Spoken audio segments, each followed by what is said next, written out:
ഇന്ന് നമുക്കൊപ്പം ഒന്നോ രണ്ടോ മൂന്നോ പേരല്ല 55 പേരുണ്ട്. നമ്മുടെ ടാൽറോപ്പിന്റെ R&D ടീം മുഴുവനുണ്ട്. ഭാവിയിൽ ഇങ്ങനൊരു സാധനം, ഇങ്ങനൊരു അറ്റാക്കിന് സാധ്യത ഉണ്ട് എന്നുള്ളൊരു പ്രഡിക്ഷൻ മുന്നിൽ കണ്ടു തന്നെയാണ് നമ്മളിത് വർക്കൗട്ട് ചെയ്യേണ്ടത്. അല്ലെങ്കിൽ എന്ത് സംഭവിക്കുന്നു വെച്ച് കഴിഞ്ഞാൽ, അതുപോലെ തന്നെ നമ്മുടെ ഡിപ്പാർട്ട്മെൻറ്റിൽ ഡിഫറെൻറ്റ് പ്രോഡക്ട്സ് നമ്മൾ ഡിസൈൻ ചെയ്യുന്നുണ്ട്. ഹോം കിച്ചൺ ഗാർഡൻ എന്ന് പറഞ്ഞിട്ട് ഒരു പ്രൊജക്റ്റ് ചെയ്യുന്നുണ്ട്. അതുപോലെ തന്നെ നമ്മുടെ മൈക്രോ ഗ്രീൻസിൻ്റെ ഒരു പ്രൊജക്റ്റ് ചെയ്യുന്നുണ്ട്. അതുപോലെ തന്നെ നമുക്ക് ഡിഫറെൻ്റ്ലി ഏബിൾ സ്റ്റുഡൻസിന് വേണ്ടിയിട്ട് ഹോർട്ടിക്കൾച്ചർ തെറാപ്പി എന്ന് പറയുന്ന ഒരു പ്രൊജക്റ്റ് കറൻ്റ്ലി എക്സിക്യൂട്ട് ചെയ്യുന്നുണ്ട്. നമ്മളിപ്പോൾ കൃത്യമായിട്ട് മനസ്സിലാക്കേണ്ട ഒരു കാര്യം, ഈ 55 പേരടങ്ങുന്ന R&D ഡിവിഷൻ അതിപ്പോൾ നമ്മൾ 500ലേക്ക് അടുത്ത സ്കെയിൽ ചെയ്യുകയാണ്. അദ്ദേഹം വളരെയധികം ഹാപ്പി ആയിട്ട് പറഞ്ഞു, ഇത്ര അധികം നമുക്ക് ഇത്രയും എഫിഷ്യൻസി ഉള്ള ഒരു R&D ഡിപ്പാർട്ട്മെൻറ്റും അതേപോലെ തന്നെ അഗ്രികൾച്ചർ ഇന്നോവേഷൻസും എന്തുകൊണ്ട് ഓരോ വീടുകളിലോട്ട് നമുക്ക് കൊടുത്തുകൂടാം. നമ്മൾ ബാറ്ററിയിൽ വർക്ക് ചെയ്യുന്ന ഡ്രോണിന് 1 മിനിറ്റാണ് ഫ്ലൈറ്റ് ടൈം കിട്ടണമെങ്കിൽ ഫ്യൂവലിൽ വർക്ക് ചെയ്യുന്ന ഡ്രോണിന് 1:50 ടൈംസ് ആണ് ഫ്ലൈറ്റ് ടൈം. മറ്റേത് 1 അവർ ഫ്ലൈ ചെയ്യുമെങ്കിൽ ഇത് 50 അവേഴ്സ് ഫ്ലൈറ്റ്. ഇപ്പോൾ 1:50 ആണ് അതിൻ്റെ റേഷ്യോ വരുന്നത്. ട്രൈക്ക് എന്ന് പറയുമ്പോൾ ഇതിൻ്റെ കോൺസെപ്റ്റ് എന്ന് പറഞ്ഞാൽ മഴ കൊള്ളത്തില്ല, വെയിൽ കൊള്ളത്തില്ല, എന്നാൽ ഇതിലെന്താ സ്റ്റെബിലിറ്റി വരും. അപ്പം 2 കാര്യങ്ങൾ വന്നു. അപ്പം അങ്ങനെ റിസർച്ച് ചെയ്ത് വന്നപ്പോഴത്തേക്കും നമുക്കൊരു ഐഡിയ വന്നു. അപ്പോൾ നമുക്കറിയാം, കാലിഫോർണിയയുടെ സിലിക്കൺ വാലിയിൽ Mark Zuckerberg research and development ആണ് ചെയ്തത്. അവൻ്റെ പ്രൊഡക്റ്റ് R&D ചെയ്തു. R&D ചെയ്തതിന് ശേഷം എന്ത് ചെയ്തു? അത് അമേരിക്ക മുഴുവൻ വന്നു, ലോകം മുഴുവൻ വന്നു.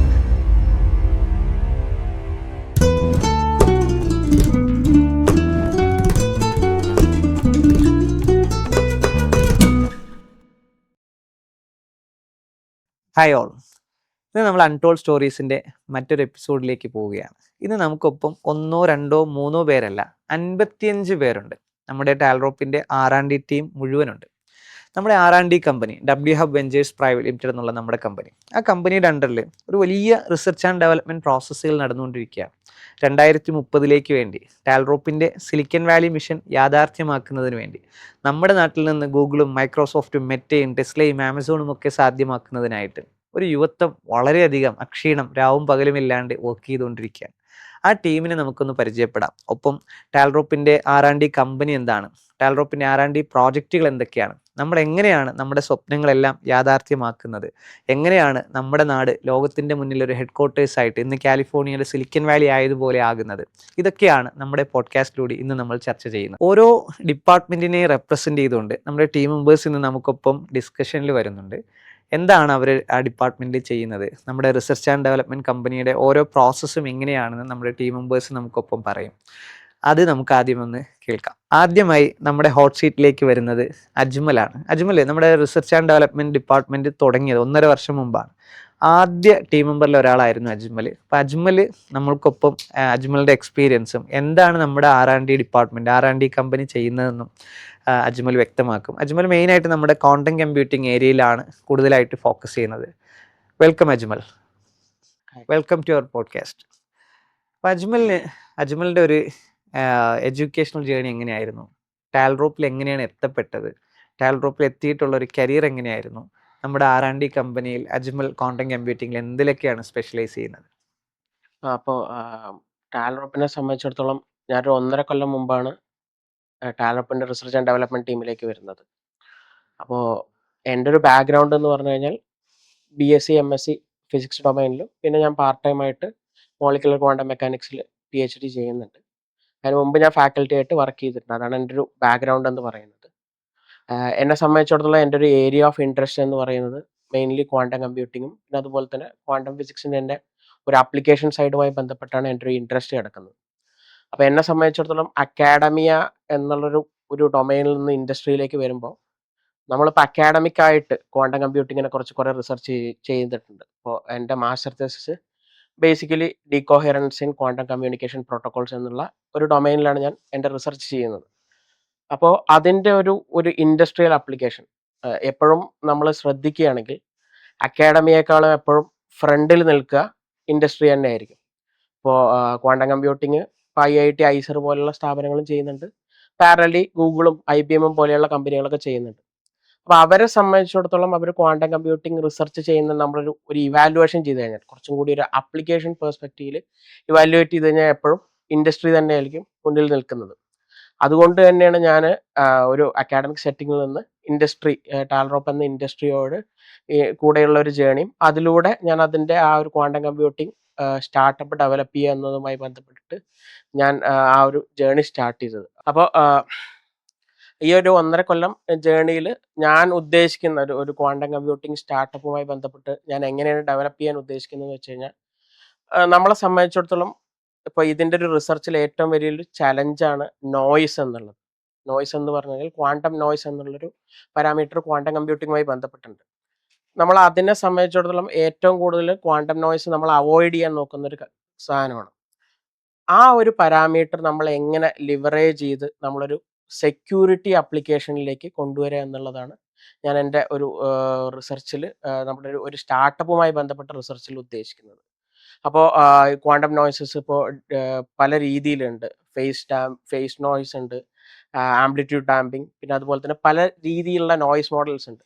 അപ്പോൾ ഇത്തരത്തിലുള്ള നോയ്സ് മോഡൽസ് നമ്മൾ ഒരു സൈഡ് ക്വാണ്ടം കമ്പ്യൂട്ടിങ്ങിൽ അവോയ്ഡ് ചെയ്യാൻ നോക്കുമ്പോൾ അതെങ്ങനെ ചാനൽ ചെയ്ത് ഒരു സെക്യൂരിറ്റി ലെയറായിട്ട് നമ്മളത് ഇപ്പോഴത്തെ കറണ്ട് ആയിട്ടുള്ള സെക്യൂരിറ്റി പ്രോട്ടോകോൾസിനെ എങ്ങനെ അപ്ഗ്രേഡ് എന്നതുമായി ബന്ധപ്പെട്ടിട്ടുള്ള ഒരു സ്റ്റാർട്ടപ്പ് ഡെവലപ്പ് ചെയ്യാനാണ് ഞാൻ ഉദ്ദേശിക്കുന്നത്.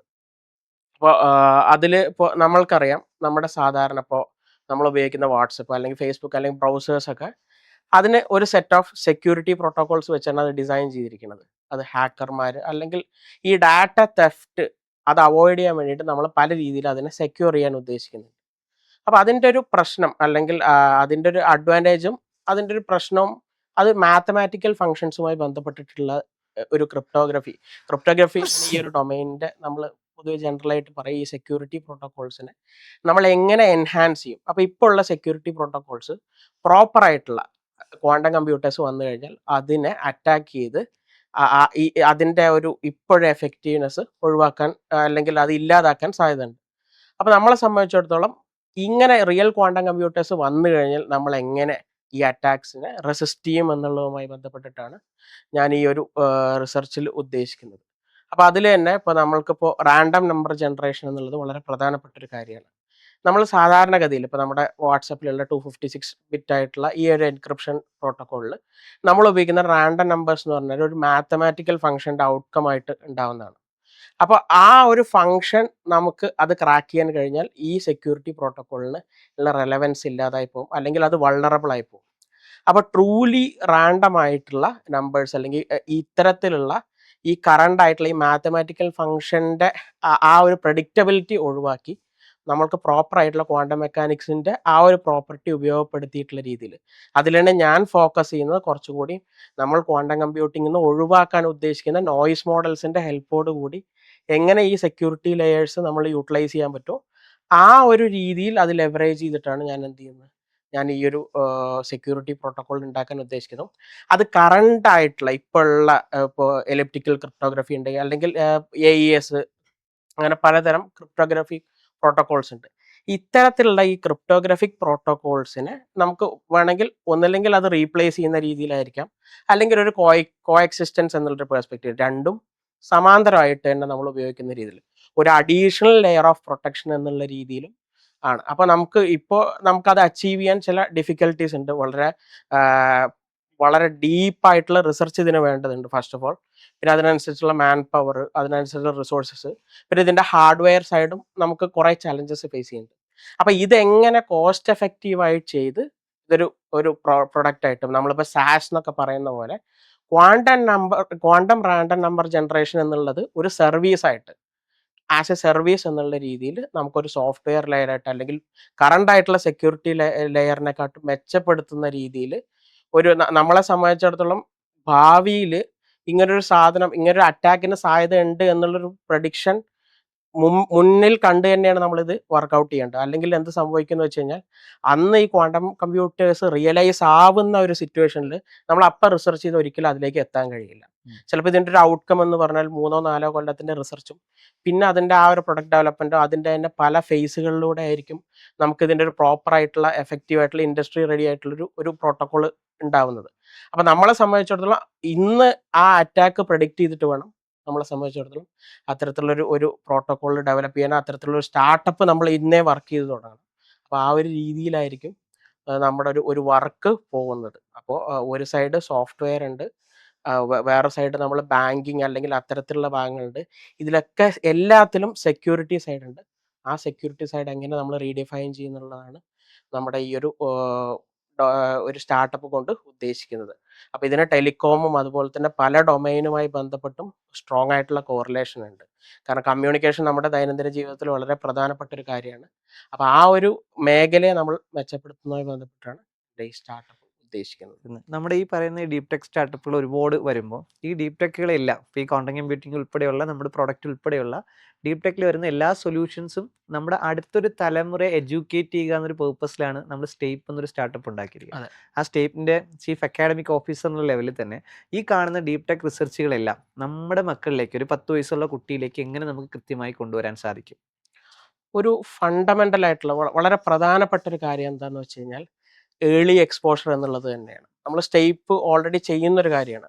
സ്റ്റേപ്പ് ഒരിക്കലും വെറും കോളേജ് സ്റ്റുഡൻസിനെ മാത്രം ഫോക്കസ് ചെയ്തിട്ടല്ല നമ്മൾ അതിൻ്റെ കോഴ്സസോ അല്ലെങ്കിൽ ട്രെയിനിങ്സോ ഇന്റേൺഷിപ്പോ നമ്മൾ കൊടുക്കുന്നത്. ഏത് ഒരു കുട്ടിക്കും താല്പര്യമുള്ളൊരു കുട്ടി, ലൈക്ക് ഫണ്ടമെന്റൽ ആയിട്ട് ഒരു കുട്ടിക്ക് അല്ലെങ്കിൽ ഒരു വ്യക്തിക്ക് താല്പര്യമാണ് വേണ്ടത്. താല്പര്യവും അതിനുള്ള പാഷനും പിന്നെ ആപ്റ്റിറ്റ്യൂഡും വേണം. അപ്പം നമ്മൾ ആ ഒരു ബാക്ക്ഗ്രൗണ്ടിലുള്ള കുട്ടിക്ക് ഇപ്പോൾ റോബോട്ടിക്സ് ആണെങ്കിൽ റോബോട്ടിക്സ്, ക്വാണ്ടം കമ്പ്യൂട്ടിംഗ് ആണെങ്കിൽ ക്വാണ്ടം കമ്പ്യൂട്ടിംഗ്, അത്തരത്തിലുള്ള അഭിരുചിയുള്ള കുട്ടികളെ നമ്മൾ കണ്ടെത്തി അവർക്ക് നേരത്തെ ട്രെയിനിങ് കൊടുത്തു കഴിഞ്ഞാൽ അവർക്ക് അത്രയും ഹെഡ് സ്റ്റാർട്ട് കിട്ടും. ഇപ്പോൾ നമ്മൾ ഇതിപ്പോൾ ബിടെക് ഒരു പീരീഡിലാണ് പഠിക്കുന്നതെന്ന് പറഞ്ഞാൽ അതിന് മുമ്പുള്ള കാലഘട്ടമൊന്നും നമ്മൾ ഉപയോഗിച്ചില്ല എന്നാണ് അതിൻ്റെ അർത്ഥം. അപ്പോൾ നമ്മളെ സംബന്ധിച്ചിടത്തോളം പാരലായി പഠിക്കാൻ പറ്റുന്ന ഒരുപാട് കാര്യങ്ങളുണ്ട്. അത് അവരുടെ ഒരു കറണ്ട് എക്സിസ്റ്റിംഗ് ആയിട്ടുള്ള കരിക്കുലത്തിൻ്റെ കൂടെ തന്നെ കുറച്ച് സമയം കമ്മിറ്റ് ചെയ്ത് കഴിഞ്ഞാൽ തീർച്ചയായിട്ടും നമുക്കത് കൊണ്ടുപോകാൻ കഴിയും. ആ ഒരു എഫേർട്ട് എടുത്തു കഴിഞ്ഞാൽ അതിൻ്റെ അഡ്വാൻറ്റേജ് അവർക്ക് ഒരുപക്ഷെ അവർ കോളേജ് കംപ്ലീറ്റ് ചെയ്യുന്നതിന് മുമ്പ് തന്നെ, ചിലപ്പോൾ സ്കൂൾ കംപ്ലീറ്റ് ചെയ്യുന്ന മുമ്പ് തന്നെ ഇത്തരത്തിലുള്ള ഇൻഡസ്ട്രിയിൽ കോൺട്രിബ്യൂട്ട് ചെയ്യാൻ കഴിയാം. അവർ ചിലപ്പോൾ ഒരു ഫൗണ്ടർ ലെവലിലേക്കായിരിക്കാം, അല്ലെങ്കിൽ ഒരു ഡീപ് ടെക്കിലെ ഒരു ടെക്നിക്കൽ ആയിട്ടുള്ള ഒരു പേഴ്സൺ ആയിട്ടായിരിക്കാം, അല്ലെങ്കിൽ ഇതിനെ ഓവറാൾ നോക്കുന്ന രീതിയിലുള്ള ഒരു മാനേജ്മെന്റ് ലെവലിലായിരിക്കും. അങ്ങനെ പല രീതിയിലേക്ക് ഈ കുട്ടിക്ക് വഴികൾ നേരത്തെ തന്നെ അറിയുന്ന ഒരു രീതിയും, അതുകൊണ്ടാണ് ഈ ഒരു ഏർലി എക്സ്പോഷർ എന്നുള്ളൊരു കാര്യം വളരെ റിലവൻ്റ് ആവുന്നത്. അതുകൊണ്ട് എന്നെ സംബന്ധിച്ചിടത്തോളം നമ്മൾ ഒരു ക്വാണ്ടം കമ്പ്യൂട്ടിങ്ങിൻ്റെ റിസർച്ച് ചെയ്യുന്നതിനോടൊപ്പം തന്നെ ഇതുപോലെയുള്ള ടെക്നിക്കൽ ആയിട്ടുള്ള കാര്യങ്ങൾ കുട്ടികൾക്ക് പഠിപ്പിക്കുക, അല്ലെങ്കിൽ അതിനുള്ള ആ ഒരു എഫേർട്ട് ഇടുകയും ആ ഒരു രീതിയിൽ കുട്ടികളെ നമ്മൾ ഈ മേഖലയുമായി ബന്ധപ്പെട്ടിട്ടുള്ള താല്പര്യം ഉണ്ടാക്കി കൊടുക്കുകയൊക്കെ സ്റ്റേപ്പ് കൊണ്ട് നമ്മൾ സ്റ്റേപ്പിലെ പല കോഴ്സുകൾ കൊണ്ടും ആക്ടിവിറ്റീസ് കൊണ്ടും നമ്മൾ ഉദ്ദേശിക്കുന്നുണ്ട്. ഇപ്പം എല്ലാവരും കേട്ടതുപോലെ തന്നെ നമ്മുടെ ഡീപ് ടെക്കിൽ ഒരുപാട് റിസർച്ച് ടാൽറോപ്പിൻ്റെ എക്കോസിസ്റ്റത്തിൽ നടക്കുന്നുണ്ട്. ഇതിൽ വ്യത്യസ്ത ഇൻഡസ്ട്രികൾ, അഗ്രികൾച്ചറിൽ വരുന്നുണ്ട്, EV-യിൽ വരുന്നുണ്ട്, നമ്മളിപ്പോൾ പറഞ്ഞ ക്വാണ്ടം കമ്പ്യൂട്ടിംഗിൽ ഉൾപ്പെടെ വ്യത്യസ്ത മേഖലകളിൽ ഡീപ്പ് റിസർച്ച് നടക്കുന്നുണ്ട്. ഒരു പ്രധാന മേഖലയാണ് അഗ്രികൾച്ചർ ഇൻഡസ്ട്രി. അഗ്രികൾച്ചറിൽ നമുക്കറിയാം, ഇപ്പം അഗ്രികൾച്ചറിലും ഹോർട്ടിക്കൾച്ചറിലും ഒക്കെ ആയിട്ട് ഒരുപാട് സൊല്യൂഷൻസ് നമുക്ക് ഇന്ന് ഇൻഡസ്ട്രിയിൽ ആവശ്യമുണ്ട്. അപ്പോൾ അതെങ്ങനെയൊക്കെയാണ് ടാൽറോപ്പിൻ്റെ എക്കോസിസ്റ്റത്തിൽ നടക്കുന്നതെന്നൊക്കെ നമുക്കൊന്ന് പരിചയപ്പെടാം. നമ്മുടെ ഹോട്ട് സീറ്റിൽ ഇപ്പോഴുള്ളത് നന്ദനയാണ്. നന്ദന നമ്മുടെ അഗ്രികൾച്ചർ ഡിപ്പാർട്ട്മെൻറ്റിലാണ് വർക്ക് ചെയ്യുന്നത്. നന്ദന, എന്തൊക്കെയാണ് നമ്മുടെ അഗ്രികൾച്ചർ ഡിപ്പാർട്ട്മെൻറ്റിൽ നടക്കുന്ന പ്രോജക്റ്റുകൾ, R&D വർക്ക്സ് എന്തൊക്കെയാണ്? ഇപ്പോൾ കറൻ്റ്ലി അഗ്രികൾച്ചർ ഡിപ്പാർട്ട്മെൻറ്റിൽ നമ്മൾ സോയിലെസ് കൾട്ടിവേഷൻ ടെക്നിക്സ് ആണ് ഫോക്കസ് ചെയ്യുന്നത്.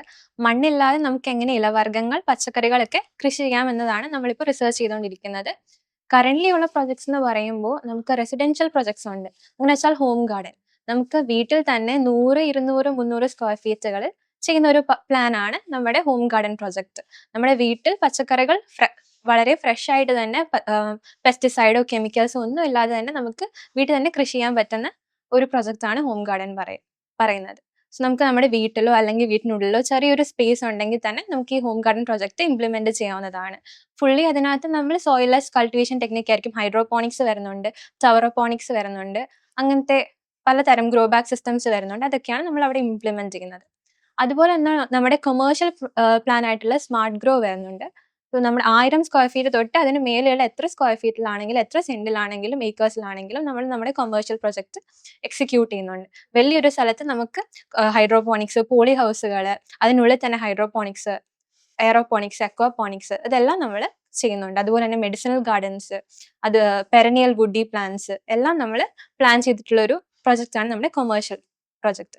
അതുപോലെ തന്നെ നമ്മുടെ ഡിപ്പാർട്ട്മെന്റിൽ ഡിഫറെൻറ്റ് പ്രോഡക്ട്സ് നമ്മൾ ഡിസൈൻ ചെയ്യുന്നുണ്ട്. ഹോം കിച്ചൺ ഗാർഡൻ എന്ന് പറഞ്ഞിട്ട് ഒരു പ്രൊജക്ട് ചെയ്യുന്നുണ്ട്. അതുപോലെ തന്നെ നമ്മുടെ മൈക്രോ ഗ്രീൻസിന്റെ ഒരു പ്രൊജക്ട് ചെയ്യുന്നുണ്ട്.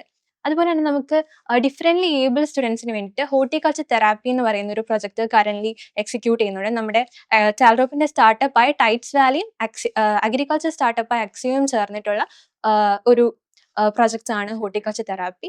സോ അതിലൂടെ നമ്മൾ കുട്ടികൾക്ക് വേണ്ടി ഡിഫറെൻ്റ്ലി ഏബിൾഡ് ആയിട്ടുള്ള കുട്ടികൾക്ക് വേണ്ടി മൊബിലിറ്റി കൂട്ടാനും അവരുടെ തിങ്കിങ് പവർ കൂട്ടാനും അവർക്ക് വേണ്ട എല്ലാ ഡെയിലി ആയിട്ടുള്ള എല്ലാ കാര്യങ്ങളും ഇംപ്രൂവ് ചെയ്യാൻ വേണ്ടിയിട്ടാണ് നമ്മൾ ഹോർട്ടിക്കൾച്ചർ തെറാപ്പി ഇംപ്ലിമെന്റ് ചെയ്യുന്നത്. ഇതൊക്കെയാണ് മെയിനായിട്ടുള്ള നമ്മുടെ കറന്റ് പ്രോജക്ട്സ്. നമ്മളിപ്പോൾ കൃത്യമായിട്ട് മനസ്സിലാക്കേണ്ട ഒരു കാര്യം, ഈ 55 പേരടങ്ങുന്ന R&D ഡിവിഷൻ അതിപ്പോൾ നമ്മൾ 500ലേക്ക് അടുത്ത സ്കെയിൽ ചെയ്യുകയാണ്. ഈ ഒരു ടീമിൻ്റെ വർക്കിൽ നിന്നാണ് ടാൽറോപ്പിൽ വ്യത്യസ്ത ഡീപ് ടെക് സ്റ്റാർട്ടപ്പുകൾ ഉണ്ടാകുന്നത്. അപ്പോൾ നമ്മൾ 3 കാറ്റഗറിയിലാണ് ടാൽറോപ്പിൻ്റെ എക്കോസിസ്റ്റത്തിൽ സ്റ്റാർട്ടപ്പുകൾ ഉണ്ടാകുന്നത്. ഒന്ന് നമ്മുടെ സേവി സ്റ്റാർട്ടപ്പാണ്, 2 നമ്മുടെ കൺസ്യൂമർ ടെക് സ്റ്റാർട്ടപ്പാണ്, നമ്മുടെ ഇപ്പോൾ കൊമേഴ്സ് സ്റ്റാർട്ടപ്പ് ഒക്കെ വരുന്ന കൺസ്യൂമർ ടെക്കിലാണ്. അതല്ലാതെ 3ാമത്തെ കാറ്റഗറിയാണ് ഡീപ് ടെക് സ്റ്റാർട്ടപ്പ്. അപ്പോൾ അതിലിപ്പോൾ അഗ്രികൾച്ചറിൽ നമ്മുടെ ഒരു പുതിയ സ്റ്റാർട്ടപ്പ് അക്സിയോ എന്നുള്ള സ്റ്റാർട്ടപ്പ് വന്നതും അതിൻ്റെ ഒരു ആക്ടിവിറ്റീസാണ് ഇപ്പോൾ നന്ദനം പറഞ്ഞിരുന്നത്. അപ്പോൾ ഇങ്ങനെ ടാൽറോപ്പിൻ്റെ ഈ R&D ഡിവിഷനിൽ നിന്നാണ് പുതിയ പുതിയ സ്റ്റാർട്ടപ്പുകൾ ഉണ്ടാകുന്നത്. ഇപ്പോൾ അക്സിയോ കേരളത്തിൽ വലിയൊരു റെവല്യൂഷൻ ഉണ്ടാക്കാൻ തയ്യാറെടുത്ത് കഴിഞ്ഞു. ഇപ്പോൾ കേരളത്തിലെ 1064 വില്ലേജ് പാർക്കുകൾ, 1064 ഗ്രാമങ്ങളിലൂടെ കേരളത്തിലെ താഴേക്ക് 19,489 വാർഡുകളിലേക്ക് എത്താൻ വേണ്ടിയിട്ടുള്ള ഒരു ആ ഒരു സ്കെയിലിങ്ങിന് വേണ്ടിയിട്ടുള്ള സംവിധാനങ്ങളാണ് അക്സിയോ ഇപ്പോൾ ഒരുക്കുന്നത്. അത് കഴിഞ്ഞാൽ കന്യാകുമാരി മുതൽ കാശ്മീർ വരെ ഇന്ത്യയിലേക്ക് എത്തണം. അപ്പോൾ ഇന്ത്യയിലെ ലാർജസ്റ്റ് കൺസ്യൂമർ എക്കോണമിയിൽ എത്തിക്കഴിഞ്ഞാൽ പിന്നെ വേൾഡ് 193 രാജ്യങ്ങളിലേക്കാണ്. അതായത് നമ്മുടെ നാട്ടിൽ ഉണ്ടാക്കപ്പെടുന്ന സൊല്യൂഷൻസ് അതെന്ത് ചെയ്യണം, ഇന്ത്യയും കഴിഞ്ഞ് ലോകത്തിലേക്ക് എത്തണം. നമ്മളിപ്പോൾ കാലിഫോർണിയയിൽ ഉണ്ടാക്കപ്പെടുന്ന സൊല്യൂഷൻസ് നമ്മുടെ നാട്ടിൽ ഉപയോഗിക്കുന്നത് പോലെ. അപ്പോൾ ഇതിൻ്റെ റിസർച്ച് ആൻഡ് ഡെവലപ്മെൻറ്റ്, ഇപ്പോൾ കേരളം ഒരു R&D ഹബ്ബ് ആകണമെന്നാണ്. അപ്പോൾ നമുക്കറിയാം കാലിഫോർണിയയുടെ സിലിക്കൺ വാലിയിൽ Mark Zuckerberg research and development ആണ് ചെയ്തത്. അവൻ്റെ പ്രൊഡക്റ്റ് R&D ചെയ്തു. R&D ചെയ്തതിന് ശേഷം എന്ത് ചെയ്തു, അത് അമേരിക്ക മുഴുവൻ വന്നു, ലോകം മുഴുവൻ വന്നു. അപ്പം മാർക്ക് സുക്കർബർഗ് ഫേസ്ബുക്കിലൂടെ ക്യാഷ് ഉണ്ടാക്കിയത് എവിടെ നിന്നാണെന്ന് ചോദിച്ചു കഴിഞ്ഞാൽ അത് അമേരിക്കയിൽ നിന്ന് മാത്രമല്ല, അല്ലെങ്കിൽ കാലിഫോർണിയ എന്നല്ല, 150 കോടി ജനങ്ങളുള്ള ഇന്ത്യയിൽ നിന്നാണ് എന്ന് പറയുമ്പോൾ അപ്പോൾ നമ്മളുടെ R&D നടക്കേണ്ട മണ്ണ് കേരളത്തിലാണ്. ഒരു പ്രൊഡക്റ്റ് ഫൈനലായാൽ നമ്മളത് മറ്റ് സ്റ്റേറ്റുകളിലേക്ക് എത്തിക്കണം, മറ്റു രാജ്യങ്ങളിലേക്ക് എത്തിക്കണം. അപ്പം ഈ R&D നടക്കുന്ന കേരളത്തിൽ ഈ R&D ചെയ്യുന്ന ടീമിനെയാണ് നമ്മളിപ്പോൾ പരിചയപ്പെട്ടുകൊണ്ടിരിക്കുന്നത്. നന്ദനെ നമ്മളിപ്പം അഗ്രികൾച്ചറിൻ്റെ കാര്യങ്ങൾ ഷെയർ ചെയ്തു. അപ്പോൾ നന്ദന, ഇതിൽ എന്തൊക്കെയാണ് വളരെ വ്യത്യസ്തമായിട്ട് അഗ്രികൾച്ചറിൽ ഇപ്പോൾ നടക്കുന്ന മറ്റ് ഇനിഷ്യേറ്റീവുകൾ? നമ്മുടെ സ്കൂളിൽ inventor park, LVHS Pothencode inventor park ഉണ്ട്. സോ നമ്മൾ സെലക്ട് ചെയ്തിട്ടുള്ള ഇൻട്രസ്റ്റ് ഉള്ള അഗ്രികൾച്ചർ മേഖലയിൽ ഇൻട്രസ്റ്റ് ഉള്ള കുറച്ച് സ്റ്റുഡൻസിന് നമ്മൾ അഗ്രി ക്വസ്റ്റ് എന്ന് പറയുന്ന ഒരു ക്ലാസ് എടുക്കുന്നുണ്ട്. അത് വളരെ നമുക്കിപ്പോൾ അഗ്രികൾച്ചറിൽ എന്തെങ്കിലും പ്രോബ്ലംസ് ഉണ്ടെങ്കിൽ അല്ലെങ്കിൽ ചെറിയൊരു ലെവലിൽ തന്നെ, നമ്മളിപ്പോൾ സാധാരണ അഗ്രികൾച്ചർ കാണുന്നത് കോളേജ് ലെവലിലും അങ്ങനെയൊക്കെയാണ്. ഇത് സ്കൂൾ ലെവലിൽ തന്നെ ഇതിൽ ഇൻട്രസ്റ്റ് ഉള്ള സ്റ്റുഡൻസിന് നമ്മൾ ഒരു കോഴ്സ് എടുക്കുന്നുണ്ട്. അതിലൂടെ നമുക്ക് നമ്മുടെ സോയിൽലെസ് കൾട്ടിവേഷൻ ടെക്നിക്സ് ആയ ഹൈഡ്രോപോണിക്സ്, അക്വാപോണിക്സ് ഇതൊക്കെ നമുക്ക് അവർക്ക് പറഞ്ഞു കൊടുക്കുകയും അതിലൂടെ നമുക്ക് അവർക്ക് എന്തെങ്കിലും സംശയം ഉണ്ട്, വീട്ടിൽ കുറച്ച് പച്ചക്കറികളുണ്ട്, അല്ലെങ്കിൽ പെസ്റ്റോ അല്ലെങ്കിൽ എന്തെങ്കിലുമൊക്കെ അസുഖങ്ങളോ ചെടിക്ക് വരികയാണെങ്കിൽ അതെല്ലാം നമ്മൾ എങ്ങനെ സോൾവ് ചെയ്യാം, എളുപ്പത്തിൽ കെമിക്കലൊന്നും യൂസ് ചെയ്യാതെ എങ്ങനെ സോൾവ് ചെയ്യാം, അങ്ങനെ പല രീതിയിലുള്ള പുതിയ ടെക്നോളജിയായ മൈക്രോ ഗ്രീൻസ്, അങ്ങനത്തെ പല കാര്യങ്ങളും നമ്മൾ അവർക്ക് ക്ലാസ് എടുത്ത് കൊടുക്കുന്നുണ്ട്. സോ ഒരു ചെറിയ ക്ലാസ്സിൽ തന്നെ അവർക്ക് അഗ്രികൾച്ചറിനെ കുറിച്ച് അത്യാവശ്യം നോളജ് ഗെയിൻ ചെയ്യാന്നുള്ളതാണ് നമ്മൾ ഉദ്ദേശിക്കുന്നത്. നമ്മളിനി പറയുമ്പം പുതിയ ഫാർമേഴ്സ് എന്നൊക്കെ പറഞ്ഞു കഴിഞ്ഞാൽ നമ്മൾ ഡോക്ടറിൻ്റെ ലെവലിലായിരിക്കും. ഇന്ന് നമ്മളൊരു ഫാർമർ എന്നൊക്കെ പറഞ്ഞു കഴിഞ്ഞാൽ എന്തായിരിക്കും, ഒരു വയലിൽ നിൽക്കുന്ന ഒരു അപ്പൂപ്പൻ, ഒരു തലയിലേക്ക് ഒരു കെട്ട കെട്ടി ഒരു ഒറ്റ മുണ്ട കൊടുത്ത് അല്ലെങ്കിൽ ഒരു തോർത്ത കൊടുത്ത് നിൽക്കുന്ന ഒരു സംഭവം, ഇതായിരിക്കും നമ്മുടെ ഫീൽഡുള്ളത്. പക്ഷെ ഭാവിയിൽ നമ്മൾ കർഷകരെന്ന് പറയുമ്പോൾ ഒരു ഡോക്ടർക്ക് നിൽക്കുന്ന ലെവലിലായിരിക്കും. കാര്യം ഇനി ടെക്നോളജി ഉപയോഗിച്ചിട്ടാണ് കൃഷിയിലേക്ക് പോകുന്നത്. ഇപ്പോൾ വിഷരഹിത പച്ചക്കറി വേണമെങ്കിൽ വിഷം അടിക്കേണ്ടി വരുന്ന എപ്പോഴാണ്, കീടനാശിനി അടിക്കുമ്പോഴാണ് വിഷമാവുന്നത്. ഈ കീടനാശിനി അടിക്കേണ്ടി വരുന്നത് എന്തുകൊണ്ടാണെന്ന് ചോദിച്ചു കഴിഞ്ഞാൽ കീടങ്ങൾ വരുന്നത് കൊണ്ടാണ്. അപ്പോൾ കീടങ്ങൾ വന്നാൽ കീടനാശിനി അടിച്ചേ പറ്റൂ. അപ്പോൾ കീടങ്ങൾ വരാണ്ട് കൃഷി ചെയ്യണമെങ്കിൽ നമുക്ക് ടെക്നോളജി ഉപയോഗിക്കണം. അപ്പോൾ ടെക്നോളജി ഉപയോഗിച്ച് കൃഷി ചെയ്യണമെങ്കിൽ നമ്മൾ 22-23 വയസ്സിലും തുടങ്ങിയിട്ട് കാര്യമില്ല. വളരെ ചെറുതിലേ നമ്മുടെ മക്കളെ നമുക്ക് കൃഷിയിലേക്ക് കൊണ്ടുവരാനും കൃഷിയുടെ അഗ്രികൾച്ചർ ഇൻഡസ്ട്രിയിലേക്ക് കൊണ്ടുവരാനും ടെക്നോളജി ഉപയോഗിച്ചിട്ടുള്ള അഡ്വാൻസ് ടെക്നോളജീസിനെ മാക്സിമം കുട്ടികളിലേക്ക് എത്തിച്ച് വളരെ ചെറുതിലേ അവർ ഈ കൃഷി ഇൻഡസ്ട്രിയെക്കുറിച്ച് കൃത്യമായ ധാരണ ഉണ്ടാക്കലാണ് നമ്മളിപ്പോൾ ഈ അഗ്രോ ക്വസ്റ്റിലൂടെയൊക്കെ എന്ത് ചെയ്യുന്നത്, പ്ലാൻ ചെയ്തുകൊണ്ടിരിക്കുന്നത്. അഗ്രികൾച്ചർ ഡിപ്പാർട്ട്മെന്റിലെ മറ്റൊരു ടീംമേറ്റ് നിഹാൽ നമുക്കൊപ്പം ഉണ്ട്. നിഹാൽ, എന്തൊക്കെയാണ് നമ്മുടെ R&D ആക്ടിവിറ്റീസിന്റെ പുതിയ updates? Okay, first of all ഞാനൊരു അഗ്രികൾച്ചറിൻ്റെ R&Dയുടെ ഒരു ജേണി ജസ്റ്റ് ഒന്ന് പറയാം. അഗ്രികൾച്ചർ R&D എങ്ങനെ സ്റ്റാർട്ട് ചെയ്തതെന്ന്. അപ്പോൾ ടാൽറോപ്പിലോട്ട് നമ്മൾ ജോബിന് കയറിയതിന് ശേഷം ഇവിടെ എന്തെങ്കിലും പുതുതായിട്ട് തുടങ്ങണം എന്ന് വിചാരിച്ചിട്ടാണ് ഹൈഡ്രോപോണിക്സ് എന്ന കൺസെപ്റ്റിലോട്ട് നമ്മൾ കൺക്ലൂഡ് ചെയ്തത്. ദെൻ അതിന് ഭാഗമായിട്ട് എന്ത് ചെയ്ത് ലക്ഷ്മി വിലാസ് ഹൈസ്കൂളിൽ ഒരു 200 സ്ക്വയർ ഫീറ്റ് സ്ഥലം എന്ത് ചെയ്ത് സ്കൂളിൻ്റെ സൈഡിൽ നിന്ന് കിട്ടി. ദെൻ അവിടെ നമ്മൾ എന്ത് ചെയ്ത് ഫസ്റ്റ് ഓഫ് ഓൾ നമ്മൾ ബിൽഡ് ചെയ്തത് ഒരു മിനിയേച്ചർ പോളി ഹൗസ് ആയിരുന്നു. ദെൻ ആ പോളി ഹൗസ് കൺസ്ട്രക്ട് ചെയ്ത് അവിടെയാണ് നമ്മൾ R&D പ്രൈമറിൽ സ്റ്റാർട്ട് ചെയ്തത്. ദെൻ അവിടെ വന്ന് മറ്റൊരു പ്രശ്നം എന്ന് പറയുകയാണെന്നുണ്ടെങ്കിൽ ഇലക്ട്രിസിറ്റി കണക്ഷൻ്റെ ഒരു പ്രശ്നമായിരുന്നു. അപ്പോൾ ഞങ്ങളിങ്ങനെ ആലോചിച്ചു എങ്ങനെ ഇപ്പോൾ ഇലക്ട്രിസിറ്റി കൊണ്ടുവരാം. അതിന് എന്തെങ്കിലും ഇന്നോവേഷൻ കൊണ്ടുവന്നാലോ എന്നൊക്കെ നമ്മളിങ്ങനെ ചിന്തിച്ചുകൊണ്ടിരിക്കുമ്പോഴാണ് നമുക്ക് ഇലക്ട്രോണിക്സ് ഡിപ്പാർട്ട്മെന്റ് ഉണ്ട്. അപ്പോൾ ഇലക്ട്രോണിക്സ് ഡിപ്പാർട്ട്മെന്റ് നമ്മൾ എന്ത് ചെയ്ത് ഒരു ബ്രെയിൻ സ്റ്റോമിങ് കാര്യങ്ങൾ കഴിഞ്ഞപ്പോൾ അവരുടെ സൈഡിൽ നിന്ന് സജഷൻ വന്നു, നമുക്ക് എന്തുകൊണ്ട് സോളാർ പാനൽ വിത്ത് ഒരു DC സിസ്റ്റം കൊണ്ടുവന്നാൽ നമുക്ക് എന്ത് ചെയ്യാം, ഇലക്ട്രിസിറ്റിയുടെ കാര്യം അവിടെ പരിഹരിക്കും. ദെൻ ആ ഒരു സിസ്റ്റം നമ്മളെ പോളിയോസിലോട്ട് നമ്മൾ ഇംപ്ലിമെന്റ് ചെയ്ത് ദെൻ ഒരു 1 മന്ത് നമ്മൾ റൺ ചെയ്തപ്പോൾ അത് ഓക്കെ ആയി. ദെൻ അവിടെ നിന്ന് നമ്മൾ ചിന്തിച്ചപ്പോൾ നമുക്ക് ഒരു കാര്യം മനസ്സിലായത് എന്താ വെച്ചാൽ, ഇപ്പോൾ നമ്മുടെ നാട്ടിലെ എല്ലായിടത്തും ചീര അങ്ങനെ ഒരുവിധ എല്ലാ ഇലവർഗ്ഗങ്ങളും ഉണ്ട്. എന്തുകൊണ്ട് നമുക്ക് ലെറ്റ്യൂസ്, പാലക്ക്, കേല്, അതായത് ദുബായിൽ അല്ലെങ്കിൽ UK പോലെ രാജ്യങ്ങളിൽ ഗ്രോ ചെയ്യുന്ന പ്ലാന്റ്സ് എന്തുകൊണ്ട് നമുക്ക് നമ്മുടെ സ്വന്തം കേരളത്തിൽ വളർത്തിക്കൂടാണ്. അങ്ങനെ നമ്മൾ എന്ത് ചെയ്ത് ലെറ്റ്യൂസ്, പാലക്ക്, കേല് ഇതിനെല്ലാം ഒരു പ്രൈമറി സ്റ്റേജ് എന്ന രീതിയിൽ ഒരു hydroponic setup, miniature hydroponic setup start ചെയ്തായിരുന്നു. ഓൾമോസ്റ്റ് ഒരു 100 നമ്പേഴ്സ് ഓഫ് പ്ലാന്റ്സ് ഉള്ള ഒരു സെറ്റപ്പ് ആയിരുന്നു. then അവിടെ സ്റ്റാർട്ട് ചെയ്തപ്പോൾ ഫസ്റ്റ് ഫേസ് ചെയ്തൊരു പ്രശ്നം എന്ന് പറഞ്ഞു കഴിഞ്ഞാൽ ഓരോ പ്ലാന്റ്സിനും ഓരോ ബിഹേവിയർ ആയിരുന്നു. ദെൻ ആ ബിഹേവിയർ നമ്മൾ ഓവർകം ചെയ്യണമെന്നുണ്ടെങ്കിൽ ഓരോ പ്ലാന്റ്സിന് ആവശ്യമായിട്ടുള്ള ഓരോ സ്റ്റേജിന് ആവശ്യമായിട്ടുള്ള ന്യൂട്രിയൻസ് സപ്ലൈ ചെയ്യണമെന്നായിരുന്നു. then അതും നമുക്കൊരു പ്രശ്നമായിരുന്നു. കാരണം ആ ഒരു ന്യൂട്രിയൻസ് നമ്മൾ സപ്ലൈ ചെയ്യണമെന്നുണ്ടെങ്കിൽ ഓൾമോസ്റ്റ് ഒരു 2 മന്ത് നമ്മൾ വെയിറ്റ് ചെയ്യണം. then അതിനെ ഡിപ്പെൻഡ് ചെയ്ത് നമ്മൾ എന്ത് ചെയ്ത് ദെൻ അനദർ റിസർച്ച് സ്റ്റാർട്ട് ചെയ്ത്. അങ്ങനെ സ്റ്റാർട്ട് ചെയ്തപ്പോഴാണ് ഇതിനായിട്ട് എന്ത് ചെയ്യുക, നമുക്ക് സിമുലേറ്റ് ചെയ്യാൻ പറ്റും. അതായത് ഈ പ്ലാന്റിന് ഇന്ന സ്റ്റേജിൽ ഇത്ര ഗ്രാം ഓഫ് നൈട്രജൻ അല്ലെങ്കിൽ ഇത്ര ഗ്രാം ഓഫ് പൊട്ടാസ്യം കൊടുത്തു കഴിഞ്ഞാൽ നമുക്ക് എന്ത് ഔട്ട്പുട്ട് കിട്ടുന്നത് സോഫ്റ്റ്വെയർ മുഖാന്തരം ഞങ്ങൾക്ക് അറിയാൻ പറ്റി. അങ്ങനെ എന്ത് ഒരു 1 വീക്കിൻ്റെ അകത്ത് എന്തൊക്കെ കാര്യങ്ങൾ ചെയ്ത് കഴിഞ്ഞാൽ നമുക്ക് പ്ലാന്റ്സിൽ എന്തൊക്കെ ചേഞ്ചസ് ഉണ്ടാവുന്ന ഒരു ഔട്ട്പുട്ട് കിട്ടി. ദെൻ ആ ഒരു ചേഞ്ച് ആയിരുന്നു ഞങ്ങൾ എന്ത് ചെയ്ത് റിയൽ ലൈഫിൽ അപ്ലൈ ചെയ്യാൻ തുടങ്ങിയത്. ദെൻ ഒരു 99% നമുക്ക് സക്സസ് റേറ്റ് ആയിരുന്നു. അപ്പം ഞങ്ങൾ അവിടെ എന്ത് ചെയ്ത് ഹൈഡ്രോപോണിക്സിന് ആവശ്യമായിട്ടുള്ള ഓരോ പ്ലാന്റ്സിന് ആവശ്യമായിട്ടുള്ള ഒരു പെർട്ടിക്കുലർ ഫോർമുല നമ്മൾ എന്ത് ചെയ്ത് ഒരു ന്യൂട്രൻ ഫോർമുല ക്രിയേറ്റ് ചെയ്തിട്ടുണ്ടായിരുന്നു.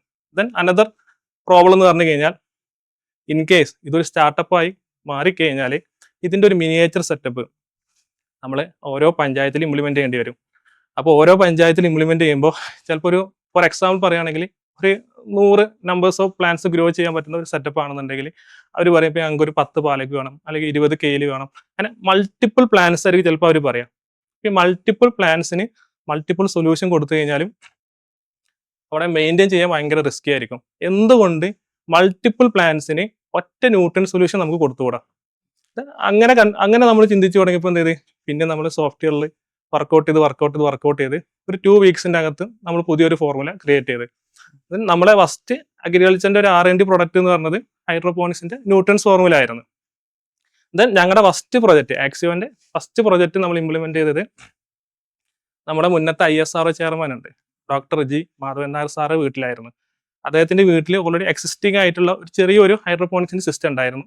ആ സിസ്റ്റത്തിന്റെ പേര് NFT എന്നായിരുന്നു, ന്യൂട്രിയൻ ഫിലിം ടെക്നിക്. അപ്പൊ അതിന്റെ ഒരു ബെനിഫിറ്റ് എന്ന് പറയുകയാണെന്നുണ്ടെങ്കിൽ നമുക്ക് അതിനെന്ത് ചെയ്യാം, കുറച്ച് വെള്ളം മതി, അതുപോലെ കുറച്ച് സ്ഥലം മതി, മിനിമം സ്പേസിൽ മിനിമം വാട്ടർ യൂസ് ചെയ്തിട്ട് maximum numbers of plants with maximum output. അതായിരുന്നു NFT കൺസെപ്റ്റ്. അപ്പോൾ അദ്ദേഹത്തിന്റെ ഒരു നോളജ് വെച്ചിട്ട് ചെറിയൊരു സിസ്റ്റം ബിൽഡ് ചെയ്തിട്ടുണ്ടായിരുന്നു. ദെൻ അതിൻ്റെ ഒരു മെയിൻ്റെനൻസിന്റെ ബുദ്ധിമുട്ട് കൊണ്ട് അദ്ദേഹം സ്റ്റോപ്പ് ചെയ്തിട്ടുണ്ടായിരുന്നു.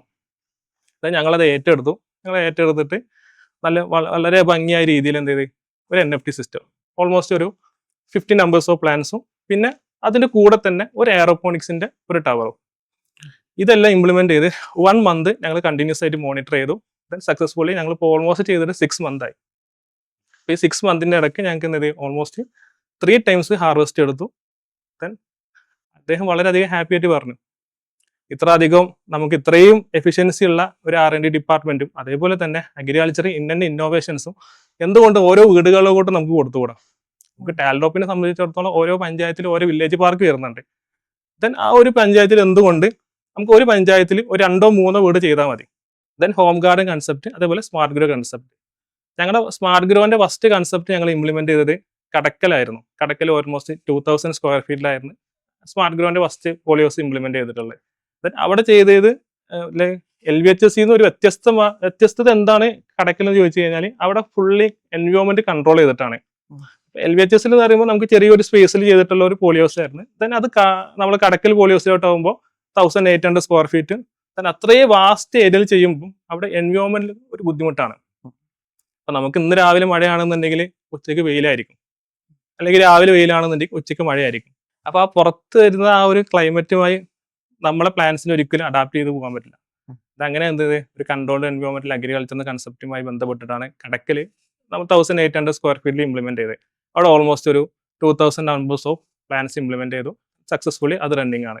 അവിടെ ഞങ്ങൾ ഫേസ് ചെയ്തിരുന്ന ഒരു പ്രശ്നം എന്ന് പറയുകയാണെന്നുണ്ടെങ്കിൽ ഈ ന്യൂട്രിൻ സൊല്യൂഷന്റെ കേസ് തന്നെ ആയിരുന്നു. അവിടെ നമ്മൾ ചെയ്തിരുന്ന ഒരു മെത്തേഡ് എന്ന് പറഞ്ഞു കഴിഞ്ഞാൽ വേറെ അതായത് നമ്മൾ പുറത്തുനിന്ന് പർച്ചേസ് ചെയ്തിട്ടുള്ള ഒരു ന്യൂട്രിയൻസ് ഉണ്ടായിരുന്നു. ദെൻ ആ ഒരു ന്യൂട്രിയൻസും നമ്മുടെ ന്യൂട്രിയൻസും, അതായത് നമ്മുടെ R&Dയുടെ ഓൺ പ്രൊഡക്റ്റ് ആയിട്ടുള്ള ഹൈഡ്രോപോണിക്സിന്റെ ന്യൂട്രിയൻസും പുറത്തുനിന്ന് പർച്ചേസ് ചെയ്തുള്ള ന്യൂട്രിയൻസും തമ്മിലുള്ള ഒരു കമ്പാരിസൺ ചെയ്തിട്ടുണ്ടായിരുന്നു. ദെൻ സക്സസ്ഫുള്ളി അവിടെ നോക്കുകയാണെന്നുണ്ടെങ്കിലും നമ്മുടെ തന്നെ ഓൺ R&D പ്രൊഡക്റ്റ് ആയിരുന്നു, നല്ല രീതിക്ക് ഈൽഡും കാര്യങ്ങളും തന്നിട്ടുണ്ടായിരുന്നു. അങ്ങനെ വ്യത്യസ്തമായ ഇനിഷ്യേറ്റീവുകളാണ് നമ്മുടെ അഗ്രികൾച്ചർ ഡിപ്പാർട്ട്മെന്റിൽ, അഗ്രികൾച്ചർ R&D ഡിവിഷനിൽ നടക്കുന്നത്. അപ്പോൾ ഇനി ഒരുപാട് പുതിയ അഗ്രികൾച്ചർ സെക്ടറിൽ ടാൽറോപ്പിന്റെ പുതിയ ഒരുപാട് സ്റ്റാർട്ടപ്പുകൾ വരുന്നുണ്ട്.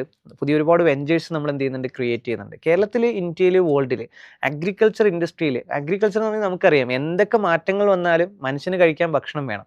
അതിൽ എന്തൊക്കെ പുതുമകൾ കൊണ്ടുവരാം, അല്ലെങ്കിൽ ആളുകളുടെ ഹെൽത്ത് അതിനെ കൃത്യമായിട്ട് കൺസിഡർ ചെയ്തുകൊണ്ട് എന്തൊക്കെ പുതിയ റിസർച്ച് ആൻഡ് ഡെവലപ്മെന്റ് ആക്ടിവിറ്റീസ് കൊണ്ടുവരാം, പുതിയ പ്രോഡക്ട്സുകൾ കൊണ്ടുവരാം, ഇതെല്ലാമാണ് ടാൽറോപ്പിന്റെ അഗ്രികൾച്ചർ R&D ഫോക്കസ് ചെയ്യുന്നത്. അതുപോലെ നമ്മുടെ R&D സ്ട്രോങ് ആയിട്ട് വർക്ക് ചെയ്യുന്ന ഒരു ഇൻഡസ്ട്രിയാണ് എയറോസ്പേസ് ആൻഡ് ഡിഫൻസ്. അപ്പോൾ അതിൽ നമ്മുടെ ഹാഫിസ് എന്ന് നമുക്കിപ്പോൾ ഉണ്ട്. ഹാഫിസ്, എന്തൊക്കെയാണ് ഇപ്പോഴത്തെ R&D ആക്ടിവിറ്റീസ്? യെസ്, ഇപ്പോൾ മെയിൻലി നമ്മൾ വർക്ക് ചെയ്യുന്നത് എയറോസ്പേസ് ആൻഡ് ഡിഫൻസിലാണ്.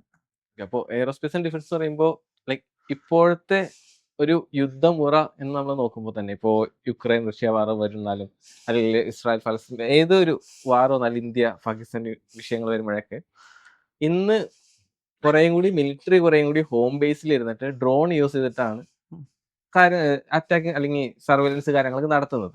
ഇപ്പോൾ ബേസിക്കലി ഇപ്പോൾ നമ്മൾ ഉദ്ദേശിക്കുന്നത് ഒരു 3 രീതിയിലാണ്. ഇപ്പോൾ കറന്റ് നമ്മൾ ഡ്രോണുകളെല്ലാം വർക്ക് ചെയ്യുന്നത് ഒരു 3 ടെക്നോളജി വെച്ചിട്ടാണ്. ISR എന്ന് പറഞ്ഞാൽ ഇന്റലിജൻസ്, സർവൈലൻസ്, റിക്കോനൈസൻസ്. ഇന്റലിജൻസ് പറയുമ്പോൾ ഒരു ഡ്രോണിന് സ്വന്തമായിട്ടൊരു AI ഉണ്ടാവുക. സർവൈലൻസ് എന്ന് പറയുമ്പോൾ ആ ഡ്രോണിനെ യൂസ് ചെയ്തിട്ട് എന്ത് ചെയ്യുക, ഏതെങ്കിലും സ്ഥലത്ത് സർവേ ചെയ്യാൻ വേണ്ടിയിട്ട് വിടുക. റിക്കോനൈസൻസ് എന്ന് പറയുമ്പോൾ ആ ഡ്രോൺ തന്നെ ഒരു വാർ ഹെഡ് യൂസ് ചെയ്തിട്ട് എവിടെയെങ്കിലും പോയി സ്ട്രൈക്ക് ചെയ്യുക എന്ന രീതിയിലാണ് നമ്മളത് പ്ലാൻ ചെയ്തിട്ടുള്ളത്. അപ്പോൾ ഈ ഒരു 3 ഫീൽഡുകളിലേക്ക് നമുക്ക് എൻട്രി കിട്ടണമെങ്കിൽ ശരിക്കും നമ്മൾ വേറൊരു 3 ഫീൽഡിലെ ടെക്നോളജി ആയിരിക്കണം നമ്മൾ അച്ചീവ് ഉണ്ടാവുന്നത്. ഇപ്പോൾ ഒന്നാമത്തേന്ന് പറയുന്നത് നമ്മളുടെ ഒരു സ്വന്തം ആ ഡ്രോണ് സ്വന്തമായിട്ടൊരു AI ടെക്നോളജിയാണ്. അപ്പോൾ AI ടെക്നോളജി എന്ന് പറയുമ്പോൾ ആ ഡ്രോൺ സ്വന്തമായിട്ട് ഡിസിഷൻസ് എടുക്കണം, നിൽക്കുന്ന അറ്റ്മോസ്ഫിയർ കറക്റ്റായിട്ട് അനലൈസ് ചെയ്യണം, അത്തരം കാര്യങ്ങൾ ചെയ്യണം.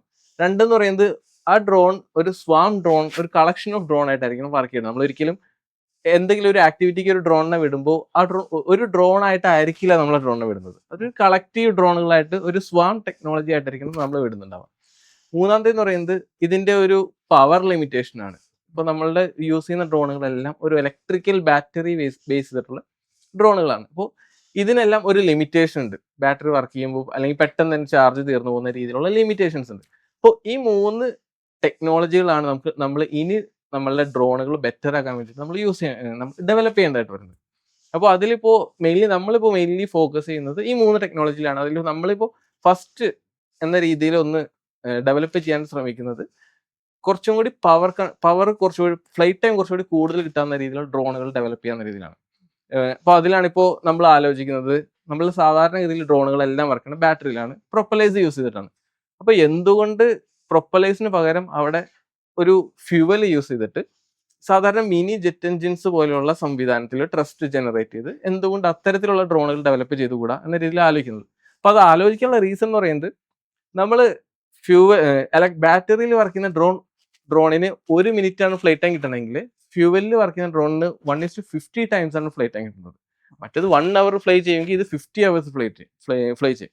അപ്പോൾ 1:50 ആണ് അതിന്റെ റേഷ്യോ വരുന്നത്. അപ്പൊ ആ രീതിയിൽ ആലോചിച്ചപ്പോഴാണ് നമുക്ക് ഓക്കെ, അങ്ങനെയാണെങ്കിൽ നമുക്ക് എന്ത് ചെയ്യാം, ഇനി ഇത്തരത്തിലുള്ള ഒരു മിനി ജെറ്റ് എൻജിൻസ് യൂസ് ചെയ്ത് നമുക്ക് എന്തെങ്കിലും ഡ്രോണുകൾ ഡെവലപ്പ് ചെയ്യാൻ ശ്രമിക്കാം. അപ്പോൾ ഓഫ് കോഴ്സ് ഇതൊരു സൊഫിസ്റ്റിക്കേറ്റഡ് ആയിട്ടുള്ള കോംപ്ലക്സ് ആയിട്ടുള്ള ഒരു R&D പ്രോസസ്സാണ്. ഒരു 3 to 4 ഇയേഴ്സിനോടുള്ളിലാണ് നമുക്കത് ഡെവലപ്പ് ചെയ്തെടുക്കാനായിട്ട് പറ്റുള്ളൂ. അതോടൊപ്പം തന്നെ നമ്മൾ എന്ത് ചെയ്യണം, ഈ പറഞ്ഞ സ്വാം ടെക്നോളജി അച്ചീവ് ചെയ്യണം. അതുപോലെ തന്നെ ഒരു 4-5 years ആകുമ്പോഴത്തേക്കും നേരത്തെ പറഞ്ഞതുപോലെ AI ഒക്കെ നല്ല രീതിയിൽ അഡ്വാൻസും, അപ്പോൾ ആ AI ഇൻറ്റിഗ്രേഷൻ കാര്യങ്ങൾ ചെയ്യണം. അപ്പോൾ അത്തരത്തിലുള്ള കാര്യങ്ങളെല്ലാം ഡെവലപ്പ് ചെയ്ത് ഒരു ഡ്രോൺ നമ്മൾ B2B എന്ന രീതിയിൽ ഡിഫൻസിന് വേണ്ടിയിട്ടോ എയറോസ്പേസിന് വേണ്ടിയിട്ടോ യൂസ് ചെയ്യുന്ന രീതിയിൽ ഡെവലപ്പ് ചെയ്യാവുന്ന രീതിയിലാണ് ഇപ്പോൾ നമ്മൾ പ്ലാൻ ചെയ്തിട്ടുള്ളത്. അപ്പോൾ നമുക്ക് ഡിഫൻസിലേക്ക് അറിയാം, നമുക്ക് ഡ്രോണിൻ്റെയൊക്കെ ആക്ടിവിറ്റീസ് അല്ലെങ്കിൽ ഡ്രോണിൻ്റെയൊക്കെ ആവശ്യകതകൾ അറിയാം. അപ്പോൾ നമുക്ക് എയറോസ്പേസ് ആൻഡ് ഡിഫൻസിലും ഇതുപോലുള്ള വ്യത്യസ്തങ്ങളായിട്ടുള്ള R&D പ്രോഡക്റ്റുകൾ അതൊക്കെ നമുക്ക് വലിയ സ്റ്റാർട്ടപ്പുകളാക്കാൻ കഴിഞ്ഞാൽ നമുക്ക് നമ്മുടെ രാജ്യത്തൊക്കെ തന്നെ വലിയ സാധ്യതകളുണ്ട്. ഈ സാധ്യതകളെയാണ് നമ്മുടെ R&D ടീം എന്ത് ചെയ്യുന്നത്, ഫോക്കസ് ചെയ്യുന്നത്. അപ്പോൾ ഹാഫിസ്, നമ്മുടെ അൽഗോരിതം ലാബ് നമ്മുടെ ഒരു വലിയ സ്വപ്ന പ്രോജക്റ്റാണ്. അത് ഹെഡ് ചെയ്യുന്ന ആളാണ് ഹാഫിസ്. ഹാഫിസിന് എന്താണ് അതിനെക്കുറിച്ച്, അൽഗോരിതം ലാബിനെ കുറിച്ച് പറയാനുള്ളത്? ഓക്കെ, അൽഗോരിതം ലാബ് എന്ന് പറയുന്നത് ബേസിക്കലി ഒരു ഫണ്ടമെന്റൽ റിസർച്ച് സ്പേസ് ആണ്. ഇപ്പോൾ നമ്മളിപ്പോൾ സ്റ്റാർട്ടപ്പുകൾ ഡെവലപ്പ് ചെയ്യുന്ന കമ്പനിയാണ്. അപ്പോൾ ഏതൊരു സ്റ്റാർട്ടപ്പ്, ഡിജിറ്റൽ അസറ്റ് എന്ന് പറയുന്ന സ്റ്റാർട്ടപ്പാണ്, അത് നമ്മൾ ഡെവലപ്പ് ചെയ്യാൻ ശ്രമിക്കുകയാണ്. അപ്പോൾ സ്റ്റാർട്ടപ്പുകൾ ഫോം ചെയ്യണമെങ്കിൽ അവിടെ പുതിയ ഇന്നോവേഷൻസോ അല്ലെങ്കിൽ പ്രൊഡക്റ്റുകളോ ഡെവലപ്പ് ചെയ്യണം. അപ്പോൾ അതിന് ബേസിക്കലി ഒരു R&D ടീമാണ്. ശരിക്കും R&Dയുടെ ഒരു ഡെഫിനേഷൻ എന്ന് പറഞ്ഞാൽ നമ്മൾ വിചാരിക്കുന്ന പോലെ അത്ര കോംപ്ലക്സ് ഒന്നുമല്ല. അതായത് ഒരു കമ്പനിയുടെ ഒരു പ്രൊഡക്റ്റോ സർവീസോ ഡെവലപ്പ് ചെയ്യാനോ അല്ലെങ്കിൽ അത് ഇന്നോവേറ്റ് ചെയ്യാനോ ഇമ്പ്രൂവ് ചെയ്യാനോ വേണ്ട ആ കമ്പനി എടുക്കുന്ന എല്ലാ ആക്ടിവിറ്റീനെയും നമ്മൾ എന്ത് ചെയ്യുക, R&D എന്ന രീതിയിൽ തന്നെ പറയണം. അപ്പോൾ ഒരാളെ മാറ്റി പുതിയൊരാളെ വയ്ക്കുന്നത് പോലും നമുക്ക് വേണമെങ്കിൽ എന്ത് ചെയ്യാം, R&D എന്ന രീതിയിൽ പറയാം. അപ്പോൾ നമ്മൾ ഇത്തരത്തിലുള്ള പുതിയ സ്റ്റാർട്ടപ്പുകൾ ഡെവലപ്പ് ചെയ്യുമ്പോൾ, ഇപ്പോൾ ഫോർ എക്സാമ്പിൾ, ഇപ്പോൾ ഞാൻ ഒരു എക്സാമ്പിൾ വെച്ച് പറയാം. ഇപ്പോൾ ഒരു സോളാർ പാനൽ ഞാനിപ്പോൾ ഡെവലപ്പ് ചെയ്യാനായിട്ട് അല്ലെങ്കിൽ അതുമായിട്ട് ബന്ധപ്പെട്ടൊരു സ്റ്റാർട്ടപ്പ് ഞാൻ ഡെവലപ്പ് ചെയ്യാനായിട്ട് പ്ലാൻ ചെയ്യുകയാണ്. അപ്പോൾ എനിക്ക് അതിൻ്റെ പ്രൊഡക്റ്റ് സൈഡിൽ വർക്ക് ചെയ്ത് കഴിഞ്ഞാൽ എന്താവും, ഞാൻ അതിന് ഫസ്റ്റ് പ്രോട്ടോടൈപ്പ് ഉണ്ടാക്കും, എന്നിട്ട് അത് എനിക്കിത് സ്റ്റാർട്ടപ്പ് ആക്കി മാറ്റാനായിട്ട് പറ്റും. പക്ഷേ ഈ പ്രൊഡക്റ്റ് സൈഡ് ഡെവലപ്പ് ചെയ്യുന്നതിന് മുന്നേ അതിൻ്റെ തിയറിറ്റിക്കൽ സൈഡിൽ നമ്മൾ കുറച്ച് വർക്ക് ചെയ്യേണ്ടതായിട്ടുണ്ട്. ലൈക്ക് നമ്മൾ ഏതൊരു സാധനവും നമ്മൾ ഫസ്റ്റ് വർക്ക് ചെയ്യുന്നത് എന്താണ്, തിയറിയിലാണ്. എൻ്റെ റിസർച്ച് പക്ക fundamental pen and paper research എന്ന് പറയുന്ന പോലെയുള്ള തിയറിയിലാണ് നമ്മൾ വർക്ക് ചെയ്യുന്നത്. അപ്പോൾ അത്തരത്തിലുള്ള തിയറികളിൽ വർക്ക് ചെയ്യാനും പേപ്പറുകൾ പബ്ലിഷ് ചെയ്യാനും റിസർച്ച് പേപ്പറുകൾ റിവ്യൂ ചെയ്യാനും അത്തരത്തിലുള്ള ഒരു സ്പേസ് ആണ് ബേസിക്കലി നമ്മൾ അൽഗോരിതം ലാബ് എന്ന് പറഞ്ഞിട്ട് ഇപ്പോൾ നമ്മൾ ഐമോഡ് എന്ന് വിളിക്കുന്ന നമ്മളുടെ അൽഗോരിതം ലാബ് എന്ന് പറയുന്നത്. ഇപ്പോൾ ഇത് ഇപ്പോൾ നമ്മളൊരു എക്സാമ്പിൾ ആയിട്ട് എടുക്കുകയാണെങ്കിൽ നമ്മൾക്ക് നോക്കിയയുടെ ബെൽ ലാബ്സ് ഉണ്ട്. ബെൽ ലാബ്സിന്റെ സ്റ്റോറി ഭയങ്കര രസകരമാണ്. ഇപ്പോൾ 1940s നമ്മൾ അലക്സാണ്ടർ ഗ്രഹാം ബെൽ ഫോൺ കണ്ടുപിടിക്കുന്നത്. അപ്പോൾ ഫോൺ കണ്ടുപിടിച്ചു, ആ ഫോണിന്റെ ഒരു സാധ്യത ആ ഒരു ഇൻഡസ്ട്രിക്ക് മനസ്സിലായപ്പോഴാണ് AT&T പോലുള്ള കമ്പനികളെല്ലാം വന്ന് ബെൽ ലാബ്സ് എന്ന് പറയുന്ന ഒരു ലാബ് തുടങ്ങുന്നത്. അപ്പോൾ ബെൽ ലാബ്സിന്റെ ഡ്യൂട്ടി എന്ന് പറയുന്നത് വളരെ സിമ്പിളാണ്. ഇനി AT&T പോലുള്ള മറ്റ് ഇൻഡസ്ട്രികൾക്ക് ആവശ്യമായിട്ടുള്ള റിസർച്ച്, ഫണ്ടമെന്റൽ റിസർച്ച്, അവിടെ കുറേ സയന്റിസ്റ്റുകളുണ്ട്, അവർ ഫ്രീ ആയിട്ട് വിട്ടേക്കാണ്. അവർക്ക് ഇഷ്ടമുള്ള ഒരു പേൻ എടുക്കുക, പേപ്പർ എടുക്കുക, ഇഷ്ടമുള്ള റിസർച്ച് ചെയ്യുക. അപ്പോൾ അങ്ങനെ റിസർച്ച് ചെയ്യാൻ വേണ്ടിയിട്ട് ഇപ്പോൾ നമ്മൾ നോക്കുകയാണെങ്കിൽ നമ്മൾ മെസ്സേജ് അയക്കുന്ന ഇൻഫർമേഷൻ തിയറി ആ ലാബിൽ നിന്ന് വന്നതാണ്. നമ്മളുടെ ട്രാൻസിസ്റ്ററുകൾ ആ ലാബിൽ നിന്ന് വന്നതാണ്.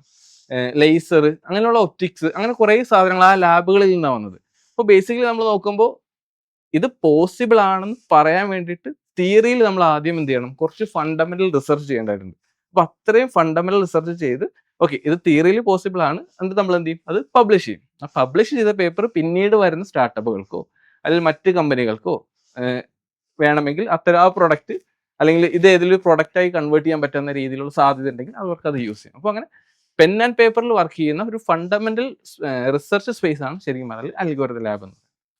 അതുപോലെ നമ്മുടെ R&D സ്ട്രോങ് ആയി നടക്കുന്ന ഒരു ഏരിയയാണ് EV മേഖല. EV മേഖല നമുക്കറിയാം, ഇപ്പോൾ ഇലക്ട്രിക്കൽ വെഹിക്കിൾസ് ഒക്കെ നമുക്ക് അത്രമേൽ സുപരിചിതമായിക്കൊണ്ടിരിക്കുന്നുണ്ട്. അപ്പോൾ ഈ ഒരു ഇൻഡസ്ട്രിയിൽ നമുക്ക് എന്തൊക്കെ പുതിയ പരിഷ്കാരങ്ങൾ കൊണ്ടുവരാം, പുതിയ റിസർച്ച് കൊണ്ടുവരാം, പുതിയ പ്രോഡക്റ്റുകൾ കൊണ്ടുവരാം, ഇതൊക്കെയാണ് EVയിൽ നമ്മുടെ കമ്പനി ഫോക്കസ് ചെയ്യുന്നത്. നമ്മുടെ EVയിലുള്ള നമ്മുടെ ദിനിൽ നമുക്കിപ്പോൾ നമ്മുടെ ഹോട്ട് സീറ്റിലുണ്ട്. ദിനിൽ, എന്തൊക്കെയാണ് നമ്മുടെ EVയിലുള്ള അപ്ഡേറ്റ്സ്? ബേസിക്കലി ഇതൊരു പ്രോബ്ലം ഉണ്ട്, സൊസൈറ്റിയിൽ ഒരു പ്രോബ്ലം ഉണ്ട്, അതിനെ നമ്മൾ റെക്ടിഫൈ ചെയ്യുന്നു. അപ്പം ഇപ്പൊ സാറിൻ്റെ അടുത്ത് ചോദിക്കുകയാണ്, ഇപ്പം 2 വീലർ ഉണ്ട്, ബൈക്കുണ്ട്, ബൈക്ക് കഴിഞ്ഞാൽ അടുത്ത വെഹിക്കിൾ ഏതാണ്? ഓട്ടോറിക്ഷയല്ലേ പറയത്തുള്ളൂ. അത് കഴിഞ്ഞാൽ അടുത്ത വെഹിക്കിൾ ഏതാ? നമ്മുടെ ഒരു കാർ എന്ന് പറയാം, 4 വീലർ എന്ന് പറയാം. അപ്പം ഇതിന് നമ്മുടെ 2 വീലറിന്റെയും 3 വീലറിന്റെ ഇടയിൽ വരുന്ന ഒരു വെഹിക്കിൾ, അത് കോൺസെപ്റ്റില് നമ്മൾ ചിന്തിക്കുമ്പോൾ എന്താ, ഓട്ടോറിക്ഷ തന്നെയാണ് വരുന്നത്. പക്ഷെ അങ്ങനെയല്ല, ഒരു ട്രൈക്ക് മോഡൽ എന്നൊരു രീതിക്ക്. അപ്പം ബൈക്കിനെയും കാട്ടി ഒരു ശകലം നീളം കൂടുതൽ, എന്നാൽ ഓട്ടോറിക്ഷേനെയും കാട്ടി ശകലം നീളം കുറവ് എന്നൊരു കോൺസെപ്റ്റിലാണ് നമ്മുടെ വെഹിക്കിൾ വരുന്നത്. അപ്പം ഇത് എവിടെയാണ് നമ്മുടെ പ്രോബ്ലം സോൾവ് ചെയ്യുന്നതെന്നൊരു ചോദ്യം വരും. ആക്ച്വലി ഇപ്പം എറണാകുളം സിറ്റിയിൽ ഇപ്പം എന്താ സൊമാറ്റോ, സ്വിഗ്ഗി, ഈ ടീം മെമ്പേഴ്സ് എല്ലാവരും ഓടുന്നത് കണ്ടിട്ടില്ലേ? അവർ മഴയില്ല വെയിലില്ല ഇതൊന്നും നോക്കാതെ അവർ ഫുള്ളി അങ്ങ് ഓടിക്കൊണ്ടിരിക്കുക. എന്താ, അവർക്ക് ജീവിക്കാനുള്ള കാര്യങ്ങളെല്ലാം ഇതിൽ നിന്നായിരിക്കും കിട്ടുന്നത്, എന്നാൽ സേഫ്റ്റി പോലും നോക്കത്തില്ല. അപ്പം ഇതിനെ ഓവർകം ചെയ്യാൻ വേണ്ടി നമ്മളൊരു ട്രയക്ക് എടുക്കുന്നു. ട്രൈക്ക് എന്ന് പറയുമ്പോൾ ഇതിന്റെ കോൺസെപ്റ്റ് എന്ന് പറഞ്ഞാൽ മഴ കൊള്ളത്തില്ല, വെയിൽ കൊള്ളത്തില്ല. എന്നാൽ ഇതിലെന്താ സ്റ്റെബിലിറ്റി ഉണ്ട്. അപ്പം രണ്ട് കാര്യങ്ങൾ വന്നു. അപ്പം അങ്ങനെ റിസർച്ച് ചെയ്ത് വന്നപ്പോഴത്തേക്കും നമുക്കൊരു ഐഡിയ വന്നു. എന്തുകൊണ്ട് ഇതിൽ കോൾഡ് സ്റ്റോറേജും ഹീറ്റ് സ്റ്റോറേജും കൊണ്ടുവന്നു. അങ്ങനെ കോൾഡ് സ്റ്റോറേജും ഹീറ്റ് സ്റ്റോറേജും നമ്മൾ അതിനു വേണ്ടിയുള്ള റിസർച്ച് കൊണ്ടുവന്നു. ഇതാണ് ബേസിക്കലി നമ്മളുടെ EV-യിൽ വരുന്നത്.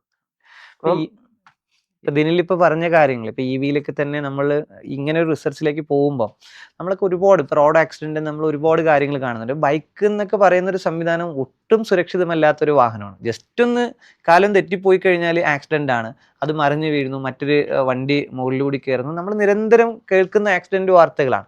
എത്ര ബാലൻസ് ഉണ്ടെങ്കിലും ഒരാളുടെ തെറ്റി വീഴാനുള്ള സാധ്യതയുണ്ട്. അപ്പൊ ഇവർക്കൊക്കെ ഈ ഡെലിവറി ബോയ്സ് ആവട്ടെ, അല്ലെങ്കിൽ ആ ഡെലിവറി ചെയ്യുന്ന ഇങ്ങനെയുള്ള ജോബ് ചെയ്യുന്നവരെല്ലാവരും ഡിപ്പെൻഡ് ചെയ്യുന്നത്. കാര്യം അവർക്ക് ഒരിക്കലും ഒരു കാറിലേക്ക് പോകാൻ കഴിയില്ല. അപ്പൊ അങ്ങനെയുള്ളവരാണ് ശരിക്കും ബൈക്കിനെ ഡിപ്പെൻഡ് ചെയ്യുന്നത്. അപ്പൊ ആ ബൈക്ക് തന്നെ ഒരു സുരക്ഷിതമായ ഒരു സൊല്യൂഷനിലേക്ക് അതിന് നമ്മൾ എന്ത് ചെയ്യുന്നത്, ഓട്ടോ എന്ന് പറയുമ്പോൾ നമുക്കറിയാം അത് വേറൊരു കാറ്റഗറിയാണ്. ഇത് രണ്ടിനും ഇടയിലുള്ള ഒരു സൊല്യൂഷനെ നമുക്ക് ഡെവലപ്പ് ചെയ്തെടുക്കാൻ സാധിച്ചു കഴിഞ്ഞാൽ അതൊരു വലിയ റെവല്യൂഷൻ തന്നെയായിരിക്കും. ഇതിൽ എത്രത്തോളം കോൺഫിഡന്റ് ഉണ്ട് ഈ ഒരു പ്രോജക്റ്റ് ലൈവായി കൊണ്ടുവരാൻ? ആക്ച്വലി നമ്മൾക്ക് ഇപ്പം ഫോക്കസ് ചെയ്യണമെന്ന് പറഞ്ഞാൽ നേരത്തെ പറഞ്ഞതുപോലെ ഒരു സാധാരണക്കാരനാണ്. അപ്പൊ ഒരു സ്വിഗ്ഗി ഓടുന്നവന് ബേസിക്കലി ഒരു 1000 rupees ആയിരിക്കും അവനൊരു പെർ ഡേ സാലറി ആയിട്ട് കിട്ടുന്നത്. അപ്പോൾ അവനെ സംബന്ധിച്ച് ഒരു ഓട്ടോറിക്ഷ എടുക്കുന്നത് എങ്ങനെയായാലും 3 lakhs എബോ, ഓൺ റോഡ് വരുമ്പോഴത്തേക്കും 3.5, 4 ആ ഒരു റേഞ്ച് അടുപ്പിച്ച് വരാൻ ചാൻസുണ്ട്. നമ്മൾ ബേസിക്കലി റിസർച്ച് ചെയ്യണമെന്ന് പറഞ്ഞാൽ എങ്ങനെ നമ്മുടെ കോസ്റ്റ് മിനിമൽ ആക്കും. അതായത് ഒരു 1.5 ലക്ഷം രൂപ 2 ലക്ഷം രൂപയ്ക്ക് അവൻ ഈ ഒരു സേഫ്റ്റി കൂടിയ റിലയബിൾ ആയിട്ടുള്ളൊരു വെഹിക്കിൾ അവന്റെ കയ്യിൽ കൊടുക്കും. അപ്പൊ ഇത് സത്യം പറഞ്ഞാൽ കുറച്ച് കോംപ്ലിക്കേറ്റഡ് ആണ് വർക്ക്. കാരണം മെറ്റീരിയൽ റിലയബിൾ ആയിരിക്കണം. അതിൽ ഉപയോഗിച്ചിരിക്കുന്ന BLDC മോട്ടേഴ്സ്, ബാറ്ററിയുടെ കാര്യം പറയുകയാണെങ്കിൽ അതിൽ കുറേ പാർട്ടുകളുണ്ട്. ഇപ്പം പലയിടത്തും ബാറ്ററീസ് പൊട്ടുന്നു, എൻ്റെ BMS ഫെയിലിയർ, അപ്പൊ അതിന്റെ കൂളിംഗ് സിസ്റ്റം, പിന്നെ ഏറ്റവും കോംപ്ലിക്കേറ്റഡ് ആയിട്ട് വരുന്ന ആ ഒരു കംപ്രസർ യൂണിറ്റ്, ഞാൻ നേരത്തെ പറഞ്ഞ ഒരു കോൾഡ് സ്റ്റോറേജ്. അപ്പൊ ഇതെല്ലാം നമുക്ക് ചാലഞ്ചിങ് ആണ്. അപ്പൊ ഇങ്ങനെ ഒരു ചാലഞ്ച് നമ്മൾ വരുന്ന സ്ഥിതിക്ക് അതിനെ സ്പ്ലിറ്റ് ചെയ്തിട്ടുണ്ട്. നമുക്കൊരു ഇലക്ട്രിക്കൽ വിങ്ങും ഉണ്ട്, അതേപോലെ ഓട്ടോമേഷൻ അല്ല ഓട്ടോമൊബൈൽ വിങ്ങും ഉണ്ട്. രണ്ടായിട്ട് തിരിക്കുന്നുണ്ട്. ഒന്ന് നമുക്ക് ഇലക്ട്രിക്കലും, രണ്ട് ഓട്ടോമൊബൈലും. ബേസിക്കലി ഇപ്പം ഒരു സിംഗിൾ പേഴ്സണെ കൊണ്ട് നമുക്കൊരു റിസർച്ച് ഒരിക്കലും നടത്തി നോക്കത്തില്ല. അപ്പം ഈ ഒരു EV-യിൽ വേണ്ടതെന്ന് പറഞ്ഞാൽ ഒരു ഇലക്ട്രിക്കൽ ടീമും വേണം, അതേ സമയത്ത് നമ്മുടെ മെക്കാനിക്കൽ ടീമും വേണം. അപ്പം ഇത് രണ്ടും ഹാൻഡിൽ ചെയ്യാൻ വേണ്ടി നമ്മൾ 2 ടീം മെമ്പേഴ്സിനെ സെപ്പറേറ്റ് ചെയ്ത് വെച്ചിട്ടുണ്ട്. അപ്പം ഇലക്ട്രിക്കലിൽ ബേസിക്കലി ബാറ്ററി, അതിൻ്റെ വയറിംഗ് സിസ്റ്റം, മോട്ടേഴ്സ്, അതിൻ്റെ കൺട്രോളേഴ്സ്, ഇൻവേർട്ടേഴ്സ്, ഈ കാര്യങ്ങളെല്ലാം നോക്കുന്ന ഗ്രീഷ്മയാണ്. അതേ സമയത്ത് നമ്മുടെ മെക്കാനിക്കൽ പാർട്ട് ഹാൻഡിൽ ചെയ്യുന്നത് സാമാണ്. സാമിൻ്റെ പാർട്ട് എന്ന് പറയുമ്പോഴത്തേക്ക് അതിൻ്റെ നമ്മുടെ വെഹിക്കിളിൻ്റെ സ്റ്റെബിലിറ്റി, എയറോഡൈനാമിക്സ്, പിന്നെ അതിൻ്റെ സസ്പെൻഷൻ, ഇങ്ങനെയുള്ള കുറേ കോംപ്ലിക്കേറ്റഡ് ആയിട്ടുള്ള ഒരു പാർട്ടുണ്ട്.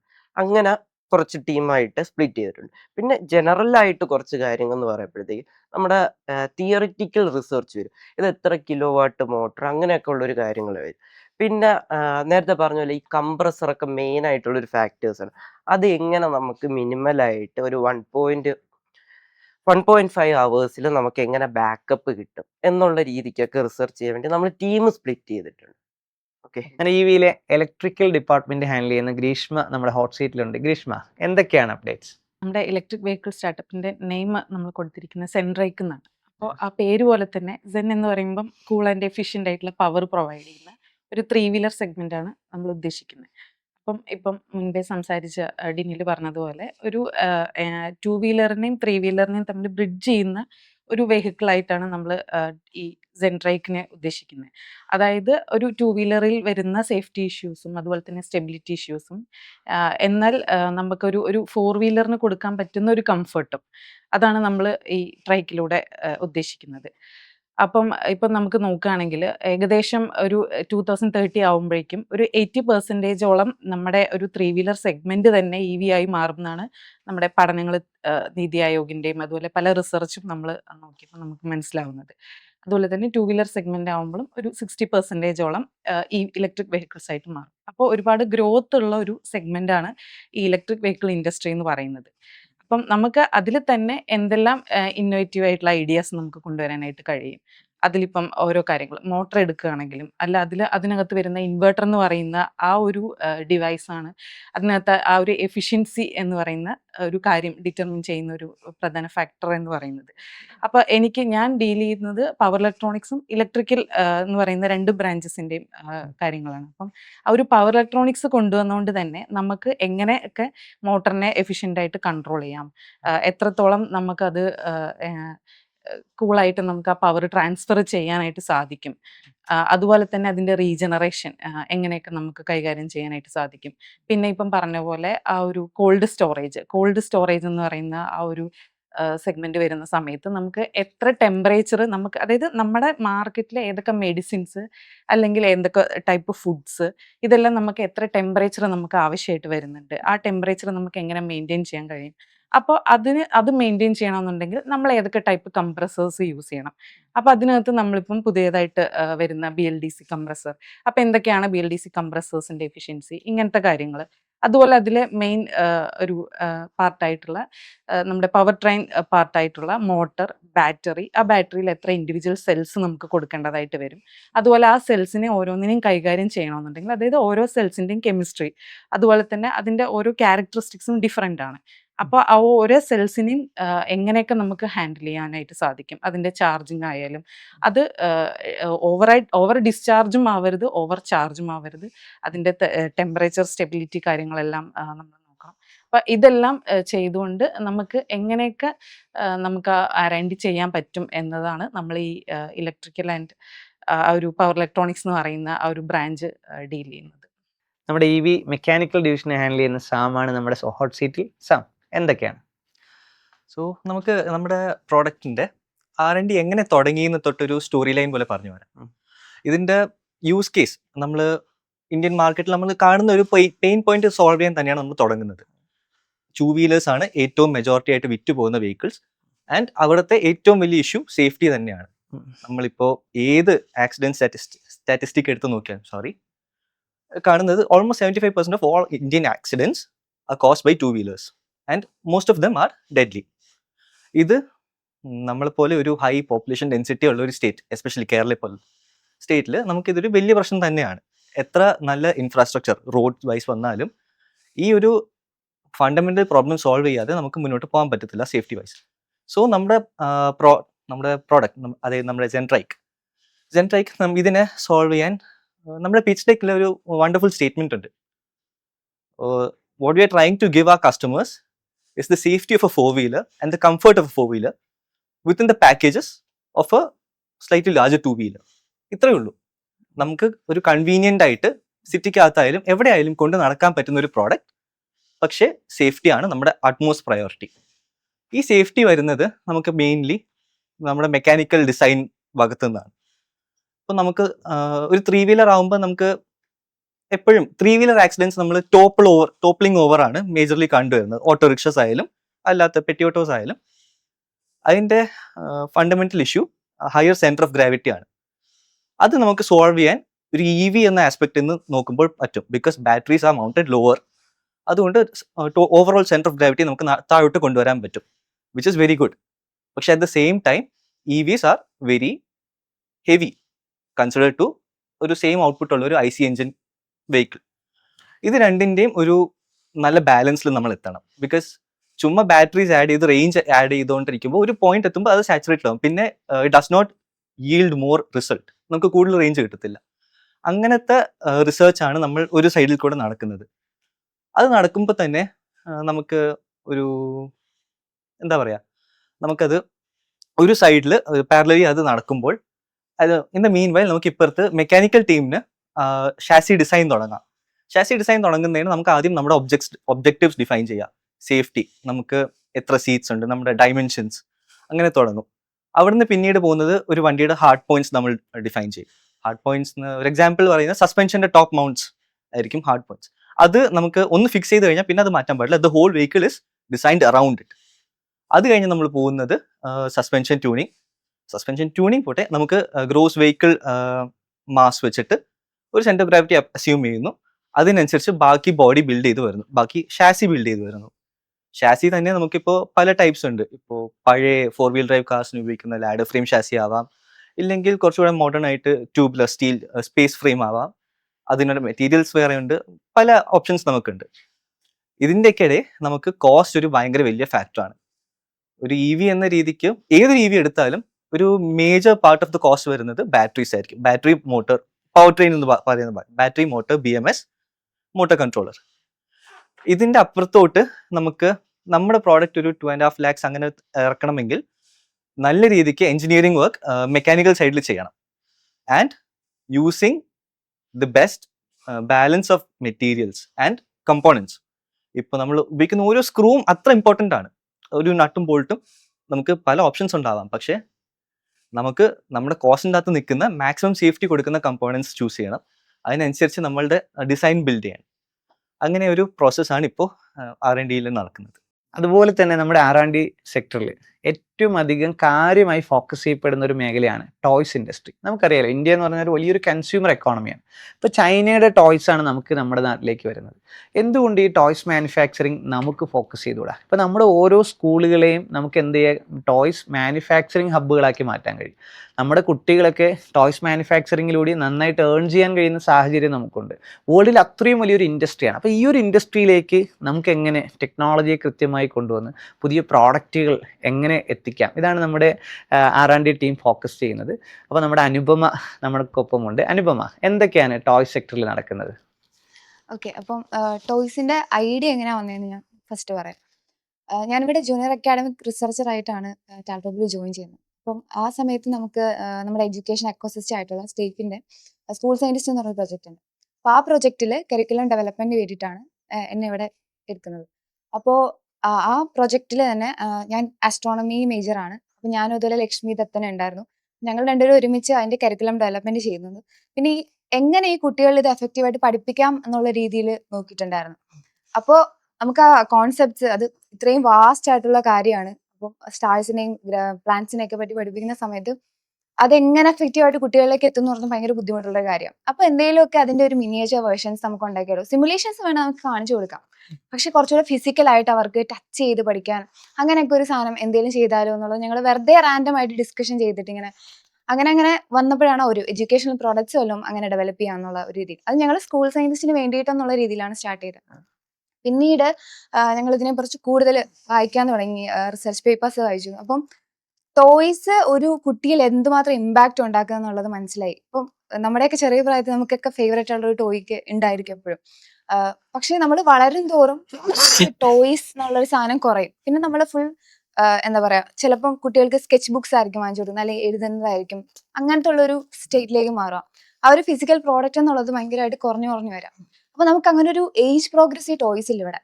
അപ്പൊ അങ്ങനെ ഒരു കുഞ്ഞു കുട്ടി, അല്ലെ ഒരു വയസ്സുള്ള ഒരു കുട്ടി, അതിന്റെ ആ കുട്ടിയുടെ എന്താ പറയാ hand I coordination, brain development, അതിനൊക്കെ വേണ്ടിയിട്ട് ഒരു ടോയ് എടുത്ത് വെക്കുക. ആ ഒരു രീതിയിൽ തുടങ്ങി ആ ഒരു കുട്ടി ഒരു 15 വയസ്സൊക്കെ ആകുമ്പോഴേക്കും ആ ഒരു ആസ്ട്രോണമി അല്ലെങ്കിൽ അങ്ങനെയുള്ള ഫിസിക്സിന്റെ ഒക്കെ വളരെ ഡീപ്പായിട്ടുള്ള കാര്യങ്ങളൊക്കെ പഠിക്കാൻ പറ്റുന്ന രീതിയിലുള്ളൊരു ക്രിയേറ്റീവ് ആയിട്ടുള്ള ടോയ്സ് ഉണ്ടാക്കുക എന്നുള്ളൊരു രീതിയിലേക്ക് വന്നു.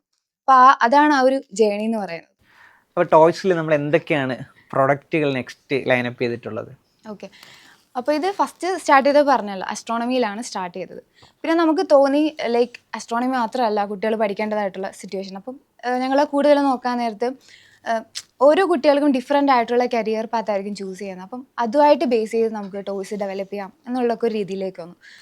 അത് മാത്രമല്ലാതെ നമ്മുടെ ടാൽറോപ്പിൻ്റെ തന്നെ ടൈക്സ് വാലി സ്റ്റാർട്ടപ്പിൽ ഞങ്ങൾ പോയിട്ടുണ്ടായിരുന്നു അവിടെ. അപ്പോൾ ആ സമയത്ത് നമുക്ക് അവിടെ ഡിഫറെൻറ്റ് ലേബിൾഡ് ആയിട്ടുള്ള കുട്ടികളെക്കുറിച്ചും അതുപോലെ ന്യൂറോ ഡൈവർജൻ്റ് ആയിട്ടുള്ള കുട്ടികളെക്കുറിച്ചൊക്കെ കാണാൻ പറ്റി. അപ്പം ടൈക്സ് വാലി എന്താണെന്ന് അറിഞ്ഞ സമയത്ത് ഞങ്ങൾ ടൈക്സ് വാലിയുടെ HOD ആയിട്ടൊക്കെ സംസാരിച്ചപ്പം അവർക്ക് ടോയ്സിൻ്റെ റിക്വയർമെൻ്റ് ഉണ്ടെന്ന് പറഞ്ഞു. അതായത് ഇങ്ങനെയുള്ള ഡിഫറെൻറ്റ് ലേബിൾഡ് ആയിട്ടുള്ള ന്യൂറോ ഡൈവർജൻ്റ് ആയിട്ടുള്ള കുട്ടികൾക്കൊക്കെ അവരുടെ ബ്രെയിൻ ഡെവലപ്മെൻറ്റും അവർക്ക് വേണ്ടിയിട്ട് കുറേ ടോയ്സ് ഡെവലപ്പ് ചെയ്യണം എന്നുള്ളൊരു റിക്വയർമെൻറ്റ് വന്നു. അപ്പോൾ ഇത് ജസ്റ്റ് എന്താ പറയുക, നമ്മൾ ടോയ്സ് എന്ന് പറയുമ്പോൾ ന്യൂറോ ടിപ്പിക്കൽ ആയിട്ടുള്ള കുട്ടികളെ ഫോക്കസ് ചെയ്യുന്നത്. അപ്പോൾ അതുമാത്രമല്ല, ഒരുപാട് കാര്യങ്ങൾ ചെയ്യാനുണ്ട് എന്ന് മനസ്സിലായി. അങ്ങനെ പിന്നെ ഞങ്ങളത് ഒരു സെക്ഷനിൽ ന്യൂറോ ടിപ്പിക്കൽ ആയിട്ടുള്ള കുട്ടികൾക്കും ന്യൂറോ ഡൈവർജൻ്റ് ആയിട്ടുള്ള കുട്ടികൾക്കും പിന്നെ ഒരു എക്സ്റ്റെൻഡ് നോക്കി കഴിഞ്ഞപ്പോഴേക്കും നമുക്ക് റീഹാബിലിറ്റേഷൻ പ്രോഡക്റ്റ് എന്നുള്ള രീതിയിൽ ചെയ്യാം. അതായത് ഒരു വയസ്സുള്ള കുട്ടി എങ്ങനെയാണോ ടോയ്സിനെ കാണുന്നത് അതുപോലെ ആയിരിക്കും ചിലപ്പോൾ 60 വയസ്സുള്ളൊരു അപ്പൂപ്പൻ അല്ലെങ്കിൽ ഒരു അമ്മൂമ്മ ആ ടോയെ കാണുന്നത്. അപ്പോൾ ആ രീതിയിൽ ഇപ്പം അൽഷിമേഴ്സ്, ഡിമെൻഷ്യ പോലുള്ള രോഗങ്ങളൊക്കെ വരുന്നുണ്ട്, കണ്ടീഷൻസ് വരുന്നുണ്ട്. അപ്പോൾ ഈ കണ്ടീഷൻസിനെ നമുക്ക് ഇതുപോലുള്ള പ്രോഡക്റ്റ്സ്, ചെറിയ ടോയ്സ് വെച്ചിട്ട് നമുക്ക് ട്രീറ്റ് ചെയ്യാൻ പറ്റും. അത് അല്ലെങ്കിൽ ഇത് വരുന്നതിന് നമുക്ക് തടയാൻ പറ്റും. അങ്ങനെ അതിൻ്റെ ഒരു റീഹാബിലിറ്റേഷൻ അല്ല, അത് പ്രിവെൻഷൻ എന്നുള്ള രീതിയിൽ നമുക്ക് ചെയ്യാമെന്ന് മനസ്സിലായി. അപ്പോൾ ഒരു ഫേസിൽ നമ്മൾ ചെറിയ കുട്ടികൾക്ക് വേണ്ടിയിട്ടുള്ള ടോയ്സ്, ന്യൂറോ ഡൈവർജൻ്റ് ആയിട്ടുള്ള കുട്ടികൾക്ക് വേണ്ടിയുള്ള ടോയ്സ്, പിന്നെ ഒരു സൈഡിലാണെങ്കിൽ നമുക്ക് റീഹാബിലിറ്റേഷൻ പ്രോഡക്റ്റ്സ് ഏജ്ഡ് ആയിട്ടുള്ള ആൾക്കാർക്ക്. ഇതിൻ്റെ ഇടയ്ക്ക് നമുക്ക് കുട്ടികളെ ടോയ്സ് കൊടുത്ത് പഠിപ്പിക്കാം, ലേണിങ് ചെയ്യാം. അപ്പം ലേണിങ് ബൈ പ്ലേയിങ് എന്നുള്ളൊരു ഐഡിയയിൽ ഇങ്ങനൊരു ഹ്യൂജ് വെറൈറ്റീസ് ഓഫ് പ്രോഡക്റ്റ്സാണ് വരുന്നത്. അപ്പം ഇതിൽ തന്നെ നമുക്ക് മാത്തമാറ്റിക്കൽ പസിൽസ് രീതിയിലുള്ളതുണ്ട്, അതുപോലെ ഫിസിക്സ്, സയൻസ് ആൻഡ് ഐഡിയാസ് മനസ്സിലാകുന്ന രീതിയിലുള്ള ടോയ്സ്, പിന്നെ ഇതുപോലെ തീം ബേസ്ഡ് ആയിട്ടുള്ള ഇപ്പം ആസ്ട്രോണമി തീം, ഇപ്പോൾ സ്റ്റാർസ്, പ്ലാനറ്റ്സ്, ആ ഒരു രീതിയിലുള്ള ടോയ്സ്. അപ്പോൾ ആ ഒരു രീതിയിലാണത് ഡിസൈൻ ചെയ്തിരിക്കുന്നത്. നമുക്ക് അടുത്തതായി നമ്മുടെ ഐസർ പഞ്ചാബിൽ നിന്നുള്ള നമ്മുടെ ലക്ഷ്മി നമ്മുടെ R&D ഡിപ്പാർട്ട്മെന്റിലുണ്ട്. നമുക്ക് R&Dയിലെ എക്സ്പീരിയൻസ് ലക്ഷ്മിയോട് ചോദിക്കാം. ലക്ഷ്മി, എന്തൊക്കെയാണ് R&Dയുടെ എക്സ്പീരിയൻസ്? ഓക്കെ, സോ ഞാൻ ടാൽറോബിൽ ജോയിൻ ചെയ്യുന്നത് നമ്മുടെ പോത്തങ്കോടുള്ള ഇൻവെൻറ്റർ പാർക്കിലേക്കാണ്. സോ ബേസിക്കലി ഇൻവെൻറ്റർ പാർക്കിലേക്ക് വന്നപ്പോൾ ഞാൻ പഠിച്ച ഇൻസ്റ്റിറ്റ്യൂട്ടും ആ ഇൻസ്റ്റിറ്റ്യൂട്ടിൻ്റെ അതേ ഫിലോസഫി ഫോളോ ചെയ്യുന്നതും അതേപോലെ തന്നെ ആ ഇൻസ്റ്റിറ്റ്യൂട്ടിലുണ്ടായിരുന്ന കുറച്ച് പോരായ്മകൾ ഓവർകം ചെയ്യുന്നതുമായിട്ടാണ് എനിക്ക് തോന്നിയത്. ഞാൻ വളരെ ഹാപ്പി ആയിരുന്നു അവിടെ ജോയിൻ ചെയ്യാൻ. സോ ബേസിക്കലി ലൈക്ക് ഒരു 2006 ഐസേഴ്സ് എന്ന് പറയുന്ന ഒരു കൺസെപ്റ്റ് നമ്മുടെ നാട്ടിൽ വരുന്നത്. അതുവരെ അണ്ടർ ഗ്രാജുവേറ്റ് ലെവലിൽ കുട്ടികൾക്ക് റിസർച്ച് എക്സ്പോഷർ കിട്ടാൻ ഉള്ള ഇൻസ്റ്റിറ്റ്യൂട്ട് വളരെ ചുരുക്കമാണ്. ആ ഒരു സമയത്താണ് നമ്മുടെ ഫോമർ പ്രസിഡന്റ് ആയിട്ടുള്ള APJ അബ്ദുൽ കലാം അങ്ങനെ കുറച്ച് ആൾക്കാർ ചേർന്നിട്ട് പറഞ്ഞു നമുക്കൊരു ഇൻസ്റ്റിറ്റ്യൂട്ട് വേണം, അണ്ടർ ഗ്രാജുവേറ്റ് BSc ലെവലിൽ തന്നെ കുട്ടികൾക്ക് റിസർച്ച് എക്സ്പോഷർ വേണമെന്ന് തീരുമാനിക്കുന്നത്. അങ്ങനെയാണ് ഐസേഴ്സ് എന്നൊരു കൺസെപ്റ്റ് വരുന്നത്. സോ ബേസിക്കലി ഐസറിന്റെ കൺസെപ്റ്റ് ഇതാണ്, റിസർച്ച് ചെയ്യുന്ന സയന്റിസ്റ്റുകൾ കുട്ടികളെ പഠിപ്പിക്കണം എന്നുള്ളതാണ്.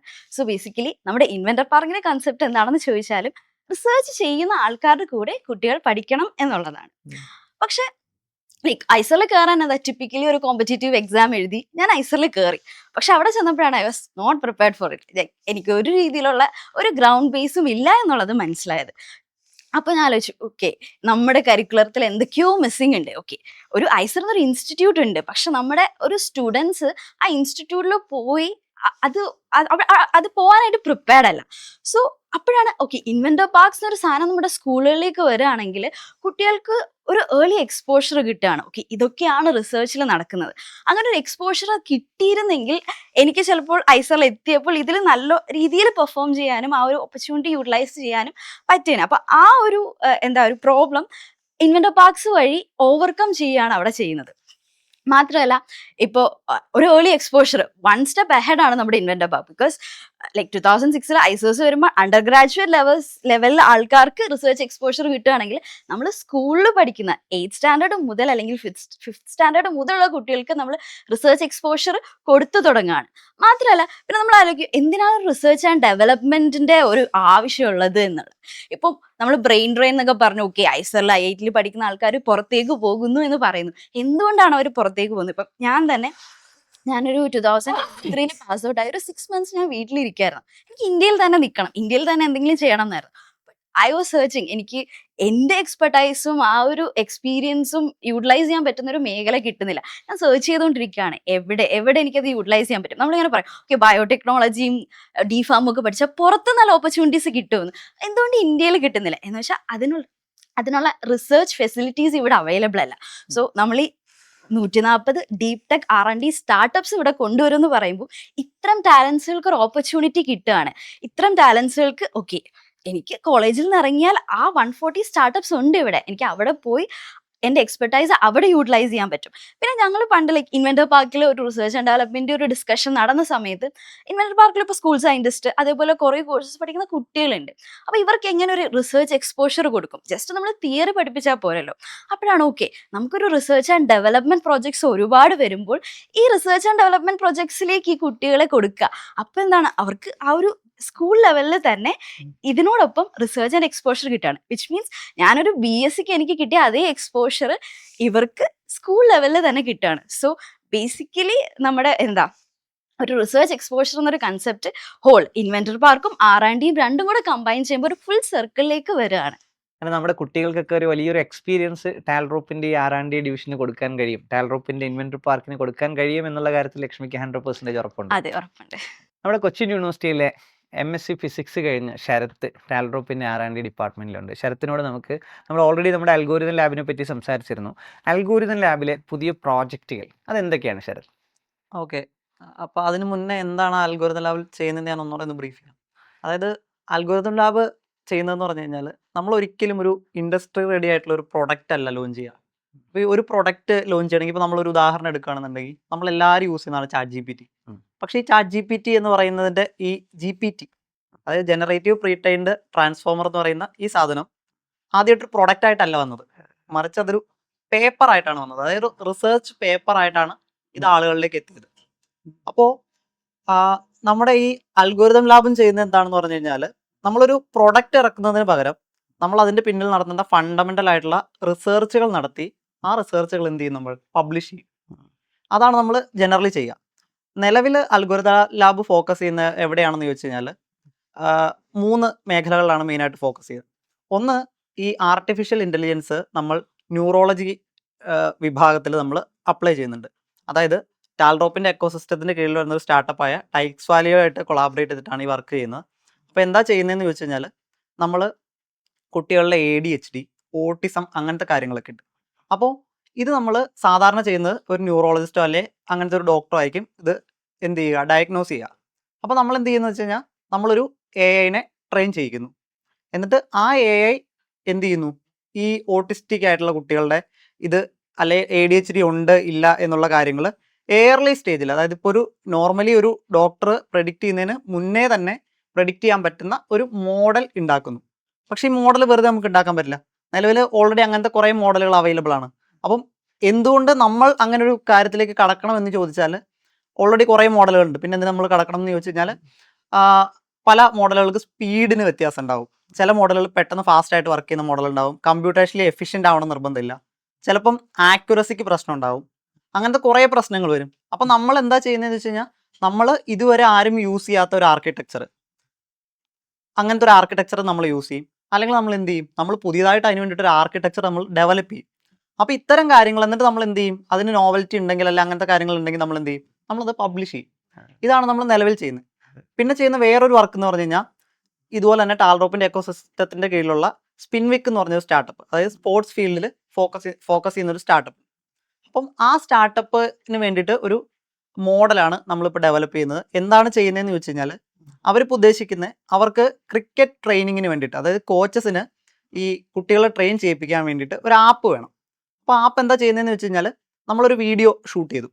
ആ വീഡിയോ ഷൂട്ട് ചെയ്തു. ഇപ്പോൾ ഞാൻ ബോൾ ചെയ്യാമെന്ന് വിചാരിക്കുക. അപ്പം ഞാൻ ബോൾ ചെയ്യുമ്പോൾ കുട്ടികൾ കൈ മടക്കി ബോൾ എറിയുന്നവരുണ്ടാവാം, ഓവറായിട്ട് ഹാൻഡ് എക്സ്റ്റെൻഡ് ചെയ്യുന്നവരുണ്ടാവാം, ഒരു കറക്റ്റ് പൊസിഷനിൽ റിലീസ് ചെയ്യേണ്ടതുണ്ട്, അങ്ങനെ ചെയ്യാത്തവരുണ്ടാവാം. അപ്പം ഇങ്ങനത്തെ കാര്യങ്ങളൊക്കെ സാധാരണ ഒരു കോച്ചാണ് എന്ത് ചെയ്യുന്നത്, കണ്ടിട്ട് തെറ്റുണ്ടെങ്കിൽ തെറ്റ് പറഞ്ഞു കൊടുക്കുന്നത്, ഇങ്ങനെ ശരിയാക്കണം, ഈ കാര്യം ശരിയാക്കണം എന്നൊക്കെ പറഞ്ഞു കൊടുക്കുന്നത്. അപ്പം നമ്മൾ എന്ത് ചെയ്യുന്നു വെച്ച് കഴിഞ്ഞാൽ നമ്മളിതൊരു ഐപാഡിലോ അല്ലെങ്കിൽ ഫോണിലോ എന്ത് ചെയ്യും, വീഡിയോ ഷൂട്ട് ചെയ്യും. ഷൂട്ട് ചെയ്തിട്ട് നമ്മൾ ഉണ്ടാക്കുന്ന അൽഗോരിതം എന്ത് ചെയ്യും, ഇതിനകത്ത് ഈ കുട്ടിയുടെ കൈ വളഞ്ഞിട്ടുണ്ടോ അല്ലെങ്കിൽ ബോഡി പോസ്റ്റർ കറക്റ്റ് ആണോ, അങ്ങനത്തെ കാര്യങ്ങൾ പ്രെഡിക്റ്റ് ചെയ്യാൻ പറ്റുന്ന ഒരു മോഡൽ ഉണ്ടാക്കുന്നു. അതാണ് ഒരു പ്രൊജക്റ്റ്. അപ്പം ഇത്തരം ഇങ്ങനത്തെ കുറേ അധികം പ്രൊജക്റ്റുകളിൽ, അതായത് ഒരു ഇൻഡസ്ട്രി റെഡി പ്രോഡക്റ്റ് അല്ല നമ്മൾ ഉദ്ദേശിക്കുന്നത്, നമ്മൾ ഇതിന് വേണ്ട ബാക്ക്ഗ്രൗണ്ട് ആയിട്ടുള്ള ഫണ്ടമെൻ്റൽ ആയിട്ടുള്ള റിസർച്ചാണ് നമ്മൾ ചെയ്യുന്നത്, അൽഗോരിതം ലാബ് ചെയ്യുന്നത്. അങ്ങനെ അൽഗോരിതം ലാബ്, സത്യത്തിൽ അൽഗോരിതം ലാബിൻ്റെയൊക്കെ ആവശ്യകത നമുക്ക് സൊസൈറ്റിയിൽ ഒരുപാടുണ്ട്. കാരണം നമ്മളിപ്പോൾ അത്രയും ടാലൻറ്റുകൾ, അപ്പോൾ ഇൻഫ്രാസ്ട്രക്ചർ, ടാലൻറ്റ്, ഇന്നോവേഷൻ എന്നുള്ളതാണ് ടാൽറോപ്പിൻ്റെ അൾട്ടിമേറ്റ് ഫോർമുല ഈ സിലിക്കൺ വാലിയിൽ. അപ്പോൾ ഇൻഫ്രാസ്ട്രക്ചറുകൾ കേരളം മുഴുവൻ ഇങ്ങനെ ടെക്കീസ് പാർക്കുകളും ഇൻവെൻറ്റർ പാർക്കുകളും വില്ലേജ് പാർക്കുകളുമായിട്ട് കെട്ടിയിടുന്നു. ഇവിടേക്ക് നമ്മുടെ സ്കൂളിൽ നിന്നും കോളേജിൽ നിന്നും വരുന്ന ടാലൻറ്റുകൾ വരുന്നു. എന്നിട്ട് ഇവരാണ് ഇന്നോവേഷൻസ് ഉണ്ടാക്കുന്നത്. അപ്പോൾ ഇവർ എന്ത് ഇന്നോവേഷൻ ഉണ്ടാക്കണം എന്നൊരു ചോദ്യമുണ്ട്. അവിടെ നമുക്ക് ഇത്രയും റിസർച്ച് പേപ്പേഴ്സ് സബ്മിറ്റ് ചെയ്യാൻ പറ്റിക്കഴിഞ്ഞാൽ ഇത്രയും പോസിബിലിറ്റീസ് ഉണ്ട്.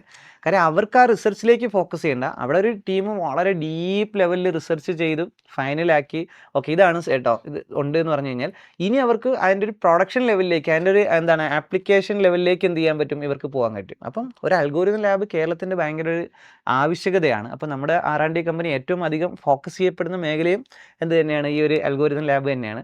അപ്പോൾ നിങ്ങളുടെ ടീമിന് വളരെയധികം ഇമ്പാക്റ്റ് അൽഗോരിതം ലാബിൽ ഉണ്ടാക്കാൻ സാധിക്കട്ടെ.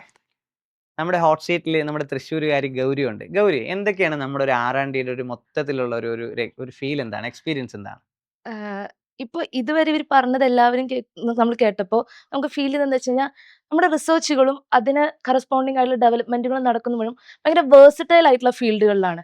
ഇപ്പോൾ ആദ്യം വന്ന അഗ്രികൾച്ചറിനെ പറ്റി പറഞ്ഞു. അഗ്രികൾച്ചറിൽ പൊതുവെ നമ്മൾ അഗ്രികൾച്ചർ എന്ന് പറഞ്ഞു കഴിഞ്ഞാൽ ഉം. നമ്മുടെ മൈൻഡിൽ ഒരു അഗ്രികൾച്ചർ ഇങ്ങനെയായിരിക്കും, അത് മണ്ണിൽ പണിയെടുക്കുന്നു, വയർത്ത് കുളിച്ച്, സാർ നേരത്തെ പറഞ്ഞ പോലെ കൈക്കോട്ടും വെച്ച് ഒരു തൊപ്പിയും വെച്ചുള്ള അഗ്രികൾച്ചർ. പക്ഷെ അതല്ല നമ്മൾ പുതിയ ജനറേഷന് പറഞ്ഞു കൊടുക്കുന്ന അഗ്രികൾച്ചർ എന്ന് പറയുന്നത് സോയിൽലെസ് ആയിട്ട് എങ്ങനെ നമ്മൾ കൂടുതൽ ഫെമിലിയർ അല്ലാത്ത സാധനങ്ങൾ, അതായത് കുറച്ചുകൂടി ഹെൽത്തി ആയിട്ടുള്ള പ്രൊഡക്റ്റുകൾ, അതായത് ലീഫ് വെജിറ്റബിൾസ് എങ്ങനെ നല്ല രീതിയിൽ പ്രൊഡക്ഷൻ നടത്താം, അങ്ങനത്തെ കാര്യങ്ങളൊക്കെയാണ് പറഞ്ഞു കൊടുക്കുന്നത്. ഇപ്പൊ നെക്സ്റ്റ് വേറെ ആൽഗോ ലാബ് പറഞ്ഞു. എനിക്കറിയില്ല കേരളത്തിൽ എത്രത്തോളം ഒരു കമ്പനി ആൽഗോ ലാബ് പോലത്തെ ഒരു കോൺസെപ്റ്റ് കൊണ്ടുവരുമെന്ന്. അതിലൊരു നമ്മൾ ഫ്യൂച്ചറിൽ ChatGPT പോലത്തെയോ അല്ലെങ്കിൽ അതുപോലത്തെ ഗൂഗിൾ ലൈക്ക് പ്രൊഡക്റ്റുകൾ നമ്മൾ ഡെവലപ്പ് ചെയ്യും എന്നുള്ളതൊക്കെ വളരെ ഉം. റയർ ആയിട്ട് വരുന്ന കോൺസെപ്റ്റും മറ്റൊക്കെയാണ്. അതായത് നമ്മുടെ ഓരോ ഇൻഡസ്ട്രീസ് എങ്ങനെയാണെന്ന് വെച്ചാൽ അതെല്ലാം ഇന്റർ കണക്റ്റഡ് ആണ്. ഇപ്പൊ ആൽഗോ ലാബിൽ നടക്കുന്ന ബേസിക് റിസർച്ച് വർക്കുകളെല്ലാം വേണ്ടി അത് നമ്മൾ എവിടെയാണ് യൂസ് ചെയ്യുന്നതെന്ന് വെച്ച് കഴിഞ്ഞാൽ നമ്മുടെ ഹെൽത്ത് കെയർ എക്കോസിസ്റ്റത്തിന്റെ ഭാഗമായിട്ട് ടെക്സ് വാലിയിലാണ്. അതുപോലെ ടോയ്സ് ഡെവലപ്പ് ചെയ്യുന്നു എന്ന് പറയുന്നത്. ഇപ്പൊ കുട്ടികൾക്ക് വേണ്ടിയുള്ള ടോയ്സ് ഡെവലപ്പ് ചെയ്യുന്നതും അതും നമ്മുടെ ഹെൽത്ത് കെയറിന്റെ ഭാഗമായിട്ടുള്ള മറ്റ് സ്റ്റാർട്ടപ്പുകളിലേക്ക് മറ്റിതിൽ കോറിലേറ്റ് ചെയ്യാണ്. അപ്പൊ മൊത്തത്തിൽ എങ്ങനെയാന്ന് വെച്ച് കഴിഞ്ഞാൽ നമ്മളെല്ലാം ഇന്റർ കണക്ട് ആയുള്ള ഒരു എക്കോസിസ്റ്റത്തിലാണ് നിൽക്കുന്നത്. ഇപ്പൊ ഞാനൊരു ഐഡിയ കോൺസെപ്റ്റും എനിക്ക് ഉണ്ടെങ്കിൽ എനിക്കത് എവിടെയാണ് കറക്റ്റ് ആയിട്ട് പ്ലേസ് ചെയ്യേണ്ടത്, എവിടെയാണ് പ്ലാൻ ചെയ്യേണ്ടതിന് എനിക്ക് നല്ലൊരു സർഫസ് അവിടെയുണ്ട്. അവിടെ ഏത് രീതിയിലുള്ള പ്രൊഡക്റ്റ് അവിടെ വേണം, അതിനുള്ള മറ്റെല്ലാ ഫെസിലിറ്റീസും ആയിട്ട് നമുക്കൊരു R&D റിസർച്ചും മറ്റു കാര്യങ്ങളും കണ്ടിന്യൂ ചെയ്യാൻ എല്ലാ സൗകര്യങ്ങളും ഇതിൻ്റെ അകത്തുണ്ട്, ടാൽറോപ്പിന്റെ എക്കോസിസ്റ്റത്തിലുണ്ട്. അങ്ങനെ ഗൗരിക്ക് എന്ത് തോന്നുന്നുണ്ട്? വലിയൊരു റെവല്യൂഷൻ കേരളത്തിൽ ടാൽറോപ്പിന്റെ ഈ R&D കൊണ്ടുണ്ടാകുമെന്ന് വിശ്വസിക്കുന്നുണ്ടോ? ഒരിക്കലും പെട്ടെന്ന് നമുക്കൊരു റിസൾട്ട് കാണാൻ പറ്റില്ല. ഉം. ബിക്കോസ് നമ്മുടെ വിഷൻ ഒക്കെ ഇത്തിരി വലുതാണ്. ബിക്കോസ് ഡീപ് ടെക് പ്രൊജക്ടുകളൊന്നും ഒരു വർഷം കൊണ്ട്, ഇപ്പൊ ചിലർ ചോദിക്കാം 2 മാസം ഇത്ര കുറെ നാളായില്ലേ നിങ്ങൾ എന്ത് ചെയ്തു? ഉം. ചിലപ്പോൾ 2 മാസം കൊണ്ട് നിങ്ങൾക്ക് ഒന്നും കാണാൻ പറ്റില്ല. ബിക്കോസ് ടെക്നോളജി അത്ര ഹൈ എൻഡ് ആയിട്ടാണ് പോയിക്കൊണ്ടിരിക്കുന്നത്. ബിക്കോസ് ഒരു 3 വർഷം കഴിഞ്ഞ് നിങ്ങളുടെ അടുത്ത് വന്ന് ചോദിച്ചിട്ട് ഇപ്പൊ നിങ്ങൾ എന്ത് ചെയ്തു എന്ന് ചോദിച്ചാൽ അന്ന് നമുക്ക് റിസൾട്ട് കാണിക്കാണ്ട്. 3 വർഷത്തിന് ഇപ്പുറം ഡീപ് ടെക് R&D ടീം, ഇതാണ് ഞങ്ങളുടെ പ്രൊജക്ട്, ഇതാണ് ഞങ്ങളുടെ ആൽഗോ ലാബിൽ നിന്ന് വന്നിട്ടുള്ള പേപ്പർ, ഇതാണ് നമ്മുടെ റോബോട്ടിക് കഫേ, ഇങ്ങനെയായിരിക്കും. ഇപ്പൊ മേ ബി വർഷങ്ങൾക്കപ്പുറം കേരളത്തിലെ ലുലു മാളുകളിൽ ഒരു ക്യൂബിക്കിളിന്റെ ഉള്ളിൽ നമ്മുടെ റോബോട്ടിക് കഫേ ഉണ്ടാവാം. അതൊക്കെ മേ ബി എല്ലാത്തിനും കുറച്ച് ടൈം എടുക്കും. ബിക്കോസ് ഇതെല്ലാം ഡീപ്പായിട്ട് വരുന്ന ടെക്നോളജിയാണ്. അതിൻ്റെതായ ഒരു അണ്ടർസ്റ്റാൻഡിങ് അതെ അതെ അതെ നമ്മളിപ്പോ പബ്ലിക്കിനോട് നമ്മൾ പറയുന്നത് ടാൽറോപ്പിന്റെ ഈ R&D ഡിവിഷൻ ഇപ്പൊ നമ്മൾ 55 പേരുടെ മെമ്പേഴ്സ്, അത് നമ്മൾ 500ലേക്ക് എക്സ്റ്റെൻഡ് ചെയ്തെന്ന് പറയുമ്പോഴേക്കും 500 പേരുടെ R&D എന്നൊക്കെ ചോദിക്കുന്ന ആളുകളുണ്ട്. ഇവിടെ 5000 50,000 വെച്ചിട്ടാണ് എന്ത് ചെയ്യണത്, വേൾഡ് ചെയ്യുന്നത്. ഇപ്പൊ അമേരിക്ക എന്തുകൊണ്ട് അമേരിക്കയായി, ചൈന എന്തുകൊണ്ട് ചൈന ആയി എന്ന് പറഞ്ഞാൽ അത്രയും സ്ട്രോങ് R&D അവിടെ നടക്കുന്നത് കൊണ്ടാണ്. നമുക്ക് റിസർച്ച് ആൻഡ് ഡെവലപ്മെന്റ് ഇതുവരെയും വാല്യൂ വന്നിട്ടില്ല. R&D ഒന്നും എവിടെയും നടക്കുന്നില്ല. എല്ലാവർക്കും പെട്ടെന്ന് റിസൾട്ട് കിട്ടണം. എന്തെങ്കിലും പുതിയൊരു എഡ്യൂക്കേഷൻ, PSC കോച്ചിങ്ങോ എൻട്രൻസ് അക്കാഡമിയോ അല്ലെങ്കിൽ കോച്ചിങ് സെന്ററോ, ഇതിനൊക്കെ അപ്പുറത്തേക്കുള്ള സൊല്യൂഷനെ പറ്റിയിട്ട് നമ്മൾ ചിന്തിക്കുന്നില്ല. ഡീപ് ടെക്കുകളെ കുറിച്ച് നമ്മൾ ചിന്തിച്ചു തുടങ്ങിയിട്ടില്ല. അവിടെയാണ് ഈ ടാൽറോപ്പിന്റെ R&D ടീമൊക്കെ വ്യത്യസ്തമാകുന്നത്. നമുക്ക് എന്തായാലും 2030 വരെ സമയമുണ്ട്. 2030 നമ്മുടെ സൊല്യൂഷൻസ് ഒക്കെ വന്നാൽ മതി. ഇപ്പം നമ്മളിപ്പോൾ ഒരുപാട് സമയം എടുത്തതുകൊണ്ടാണ് ഇപ്പോൾ ഹോം ഓട്ടോമേഷൻ നമ്മളിപ്പം സംസാരിച്ചിട്ടില്ല, ഫുഡ് ടെക് നമ്മൾ സംസാരിച്ചിട്ടില്ല, റോബോട്ടിക്സ് നമ്മൾ സംസാരിച്ചിട്ടില്ല. അപ്പം നമ്മുടെ R&Dയിലുള്ള വളരെ കുറച്ച് 4-5 ഏരിയകൾ മാത്രമേ നമ്മൾ സംസാരിച്ചിട്ടുള്ളൂ. ബാക്കി ഒരുപാട് സെക്ടർ നമുക്ക് ഡീപ്പായിട്ട് സംസാരിക്കേണ്ടതുണ്ട്. ഇപ്പോൾ ഓരോന്നും ഇപ്പം നമ്മുടെ ഓരോ പോഡ്കാസ്റ്റ് സീരീസ് എപ്പിസോഡിൽ ഓരോ കാര്യങ്ങൾ സംസാരിക്കേണ്ട അത്രയും വലിയൊരു വാസ്റ്റ് ഏരിയയാണ് നമ്മൾ ഇന്നിപ്പോൾ ഇവിടെ കവർ ചെയ്തിട്ടുള്ളത്. നല്ലൊരു ഡിവിഷൻ നമ്മുടെ R&D വളരെ സ്ട്രോങ് ആയിട്ട് നടക്കുന്നുണ്ട്. കേരളത്തിൽ വലിയൊരു റെവല്യൂഷണറി ആക്ഷൻ തന്നെയായിരിക്കും ടാൽറോപ്പിൻ്റെ ഈ R&Diയിൽ നിന്ന് പുറത്തു വരുന്നത്. ഇപ്പം തന്നെ നമ്മൾ ലോഞ്ച് ചെയ്തൊരു പുതിയ പ്രോജക്റ്റ് ഉണ്ട്, ജൂനിയർ R&D, ഒരു മിഷനാണ്. അതായത് നമ്മുടെ ചെറിയ മക്കൾ നമ്മുടെ വില്ലേജ് പാർക്കുകളിലേക്ക് ആദ്യം ഒരു 10 പേര് വീതം, അതായത് R&D നല്ല റിസർച്ച് ആൻഡ് ഡെവലപ്മെന്റ് മൈൻഡ് സെറ്റുള്ള പുതിയ കോൺസെപ്റ്റുകൾ ഉണ്ടാക്കാൻ കഴിയുന്ന നമ്മുടെ R&D ടീമിലേക്ക് ഫ്യൂച്ചറിൽ ജോയിൻ ചെയ്യാൻ കഴിയുന്ന ടീം മെമ്പേഴ്സിനെ ബിൽഡ് ചെയ്യുന്ന സംവിധാനം. അപ്പോൾ അത് ഹെഡ് ചെയ്യുന്ന തന്നെ ഒരു 18 വയസ്സുകാരനാണ്. ലക്ഷ്മിലാസം സ്കൂളിൽ നമ്മൾ 2020 കാലയളവിൽ നമ്മൾ പിക്ക് ചെയ്തിട്ടുള്ള അദീബ്, 13ാമത്തെ വയസ്സിൽ നമ്മൾ പിക്ക് ചെയ്ത ആളാണ്. അപ്പോൾ അദീബാണ് ആക്ച്വലി ഇപ്പം എന്ത് ചെയ്യുന്നത്. ഇന്നിപ്പോൾ 18 വയസ്സായി അദീബ് ഇപ്പോൾ 5 വർഷം കൊണ്ട് ഈ ടെക്നോളജി കാര്യങ്ങളെല്ലാം പഠിച്ചെടുത്തു. IoTയിലും R&Dയുടെ വ്യത്യസ്ത ഇനിഷ്യേറ്റീവുകളിൽ നിൽക്കുന്നുണ്ട്. അപ്പോൾ അദീബ് ഇനിഷ്യേറ്റീവ് എടുക്കുന്ന ഒരു കോൺസെപ്റ്റാണ് ജൂനിയർ R&D പ്രോഗ്രാം. അതിപ്പോൾ നമ്മുടെ കേരളത്തിലെ 100 വില്ലേജ് പാർക്കുകളിലായിട്ട് 1ാം ഘട്ടത്തിൽ ഇപ്പം 10 പേര് വീതം 1000 പേരെ നമ്മളിപ്പം സെലക്ട് ചെയ്യണം. അത് ഹെഡ് ചെയ്യുന്ന അദീബ് നമ്മുടെ ഹോട്ട് സീറ്റിലുണ്ട്. വെൽക്കം അദീബ്. അപ്പോൾ അദീബ്, എന്തൊക്കെയാണ് നമ്മുടെ ജൂനിയർ R&Dയുടെ വിശേഷങ്ങൾ? അപ്പോൾ ജൂനിയർ R&Dയെ കുറിച്ച് പറയുന്നതിന് മുമ്പ് എൻ്റെ ആ ഒരു ജേണി ഞാൻ പറഞ്ഞുതരാം. 2021 ഞാൻ ലക്ഷ്മി വിലാസം ഹൈസ്കൂളിൽ പഠിക്കുന്നത്, 8ാം ക്ലാസ് പഠിക്കുകയാണ്. അപ്പോൾ ആ ഒരു ടൈമിലാണ് ഞാൻ ടാൽറോപ്പിലേക്ക് ജോയിൻ ചെയ്യുന്നത്. അവിടെ നിന്ന് എനിക്ക് കോഡിംഗ് പഠിക്കുക എന്നുള്ള ലക്ഷ്യത്തിലാണ് ഞാൻ ടാൽറോപ്പിലേക്ക് എത്തിച്ചേരുന്നത്. അവിടെ നിന്ന് പിന്നെ സ്റ്റേപ്പ് എന്താണെന്നും ടാൽറോപ്പിൻ്റെ ഈ ഒരു എൻ്റയർ സിസ്റ്റം എന്താണെന്നും ഒക്കെ ഞാൻ മനസ്സിലാക്കിയാണ്. അങ്ങനെ ഞാൻ എന്ത് ചെയ്തു, ടാൽറോപ്പിൻ്റെ പല പല ഇവൻറ്റ്സിലും അതുപോലെ തന്നെ പല പല കമ്മ്യൂണിറ്റി പ്രോഗ്രാംസിലും ഒക്കെ എൻഗേജ്ഡ് ആയിട്ട് ഡിഫറെൻറ്റ് കൈൻഡ് ഓഫ് സെഷൻസ് എടുത്തു തുടങ്ങി. ഡിഫറെൻറ്റ് മേഖലകളിൽ സൈബർ സെക്യൂരിറ്റി ആയിക്കോട്ടെ, ഇല്ലെങ്കിൽ IoT ആയിക്കോട്ടെ, അങ്ങനെ ഡിഫറെൻറ്റ് മേഖലകളിൽ ഞാൻ എന്ത് ചെയ്തു, സെഷൻസ് ഹാൻഡിൽ ചെയ്ത് തുടങ്ങി. അപ്പോൾ അതിനുശേഷം ഞാൻ എന്ത് ചെയ്തു, ഫുള്ളി പ്രോഗ്രാമിങ്ങിലേക്ക് മാറാണ്. IT സെക്ടറിലേക്ക് ഫുള്ളി ഞാൻ മാറി കഴിഞ്ഞു. അപ്പോൾ അവിടെ വന്നതിന് ശേഷം ഞാൻ കുറേ വർക്ക് ചെയ്ത് കഴിഞ്ഞപ്പോൾ എനിക്ക് എന്തോ ഒരു മിസ്സിങ്, എൻ്റെ പാഷനുമായിട്ട് അങ്ങ് കണക്റ്റ് ആവുന്നില്ല. ഞാൻ ചെയ്യുന്നുണ്ട്, എന്തോ ഒരു റൈറ്റ് ട്രാക്കാണ്, പക്ഷെ എനിക്ക് എന്തോ ഒരു മിസ്സിങ് ഉണ്ട്. അങ്ങനെ ഞാൻ ആലോചിച്ചപ്പോൾ എനിക്ക് ചെറിയ പ്രായം തൊട്ടേ എന്ത് സാധനം കിട്ടിയാലും, ഇപ്പോൾ എൻ്റെ അടുത്ത് ഒരു ടോയ് കിട്ടിക്കഴിഞ്ഞാൽ ഞാനത് ഫുള്ളി അഴിച്ചു പറക്കിയിട്ട് അതിൻ്റെ ഇലക്ട്രോണിക് സൈഡ് നോക്കും. ഒരു റിമോട്ട് കാറാണെങ്കിൽ അതെങ്ങനെയാണ് വർക്ക് ചെയ്യുന്നത്, അതിൻ്റെ ഫ്രീക്വൻസീസ് ഒക്കെ എങ്ങനെയാണ് അതിൽ മാനേജ് ആവുന്നത്, അങ്ങനത്തെ കാര്യങ്ങളായിരിക്കും ഞാൻ കൂടുതൽ നോക്കുക. അപ്പം ഞാൻ വിചാരിച്ചു എനിക്ക് ഇലക്ട്രോണിക്സ് താല്പര്യമുണ്ട്. അങ്ങനെയാണെങ്കിൽ നമുക്ക് ഡാൽറോപ്പിൽ R&D ഡിപ്പാർട്ട്മെന്റ് ഉണ്ടല്ലോ, ഞാൻ റിക്വസ്റ്റ് ചെയ്തിട്ട് R&D ഡിപ്പാർട്ട്മെന്റിലേക്ക് മാറാണ്. അപ്പോൾ അവിടെ ഇലക്ട്രോണിക്സ് സ്വിങ്ങിലേക്ക് വന്നതിന് ശേഷം ഞാൻ ഡിഫറെൻറ്റ് കൈൻഡ് ഓഫ് റിസർച്ച് ഞാൻ തന്നെ സ്വന്തമായിട്ട് ചെയ്യണം. അവിടെ എനിക്ക് കുറേ ഓപ്ഷൻസ് ഉണ്ടായിരുന്നു, അഗ്രികൾച്ചർ, ഇലക്ട്രോണിക്സ്, ഫിസിക്സ്. അപ്പോൾ ഇതിൽ എനിക്കിഷ്ടം ഇലക്ട്രോണിക്സ് ആയതുകൊണ്ട് തന്നെ ഞാൻ അതിലിരുന്ന് ഒരുപാട് റിസർച്ച് ചെയ്തു. IoTയിലേക്ക് ഞാൻ കൂടുതൽ ഫോക്കസ് ചെയ്തു. എനിക്ക് ഓൾറെഡി പ്രോഗ്രാമിംഗ് ടച്ച് ഉള്ളത് കൊണ്ട് എനിക്ക് ഈസി ആയിട്ട് തന്നെ പ്രോഗ്രാമിംഗ് സൈഡിലുള്ള എറേഴ്സ് സോൾവ് ചെയ്യാൻ പറ്റും. അപ്പോൾ ഈ ഹാർഡ്വെയർസ് ഒക്കെ പ്രോഗ്രാം ചെയ്യുമ്പോഴത്തേക്കും എനിക്ക് എന്ത് ചെയ്യാൻ പറ്റും, ഇപ്പോൾ ഒരു എറർ വന്നു കഴിഞ്ഞാൽ ആ എറർ സോൾവ് ചെയ്യേണ്ടത് എവിടെ നിന്നാണ്, അതിന് വേണ്ടിയിട്ടുള്ള ഫോറംസ് എവിടെയാണെന്ന് എനിക്ക് ഈസി ആയിട്ട് ഫൈൻഡ് ചെയ്യാൻ പറ്റും. അപ്പോൾ എൻ്റെ ഈ ഒരു IoTയിലുള്ള ഒരു താല്പര്യം എക്സ്പാൻഡ് ചെയ്തു. ഞാൻ ഡിഫറെൻറ്റ് സ്റ്റാർട്ടപ്സിൽ വർക്ക് ചെയ്ത് തുടങ്ങി. അപ്പോൾ അഗ്രികൾച്ചറിൻ്റെ ഹൈഡ്രോപോണിക്സിൻ്റെ ടവേഴ്സിലൊക്കെ എനിക്കും എന്ത് ചെയ്യാൻ പറ്റും, എൻ്റെ കോൺട്രിബ്യൂഷൻസ് കൊടുക്കാൻ പറ്റി. അപ്പോൾ എനിക്ക് ഈ കിട്ടിയ ഒരു ഓപ്പർച്യൂണിറ്റി, എനിക്ക് 8ാം ക്ലാസ്സിൽ കിട്ടിയത് കൊണ്ടാണല്ലോ എനിക്ക് ഇവിടം വരെ എത്താൻ പറ്റിയത്. അപ്പോൾ ഈ ഒരു ഓപ്പർച്യൂണിറ്റി എൻ്റെ പ്രായത്തിലുള്ള ഇപ്പോൾ പഠിക്കുന്ന കുട്ടികൾക്കും കൂടി കൊടുത്താലോ എന്നുള്ളൊരു ആശയം വന്നു. അങ്ങനെയാണ് ജൂനിയർ R&D എന്ന് പറയുന്ന ഒരു പ്രോഗ്രാം ഫോം ചെയ്യുന്നത്. ഈ ഒരു പ്രോഗ്രാം വരുന്നത് നമ്മുടെ ഇപ്പോൾ 100ഓളം വില്ലേജ് പാർക്ക് ഉണ്ട്.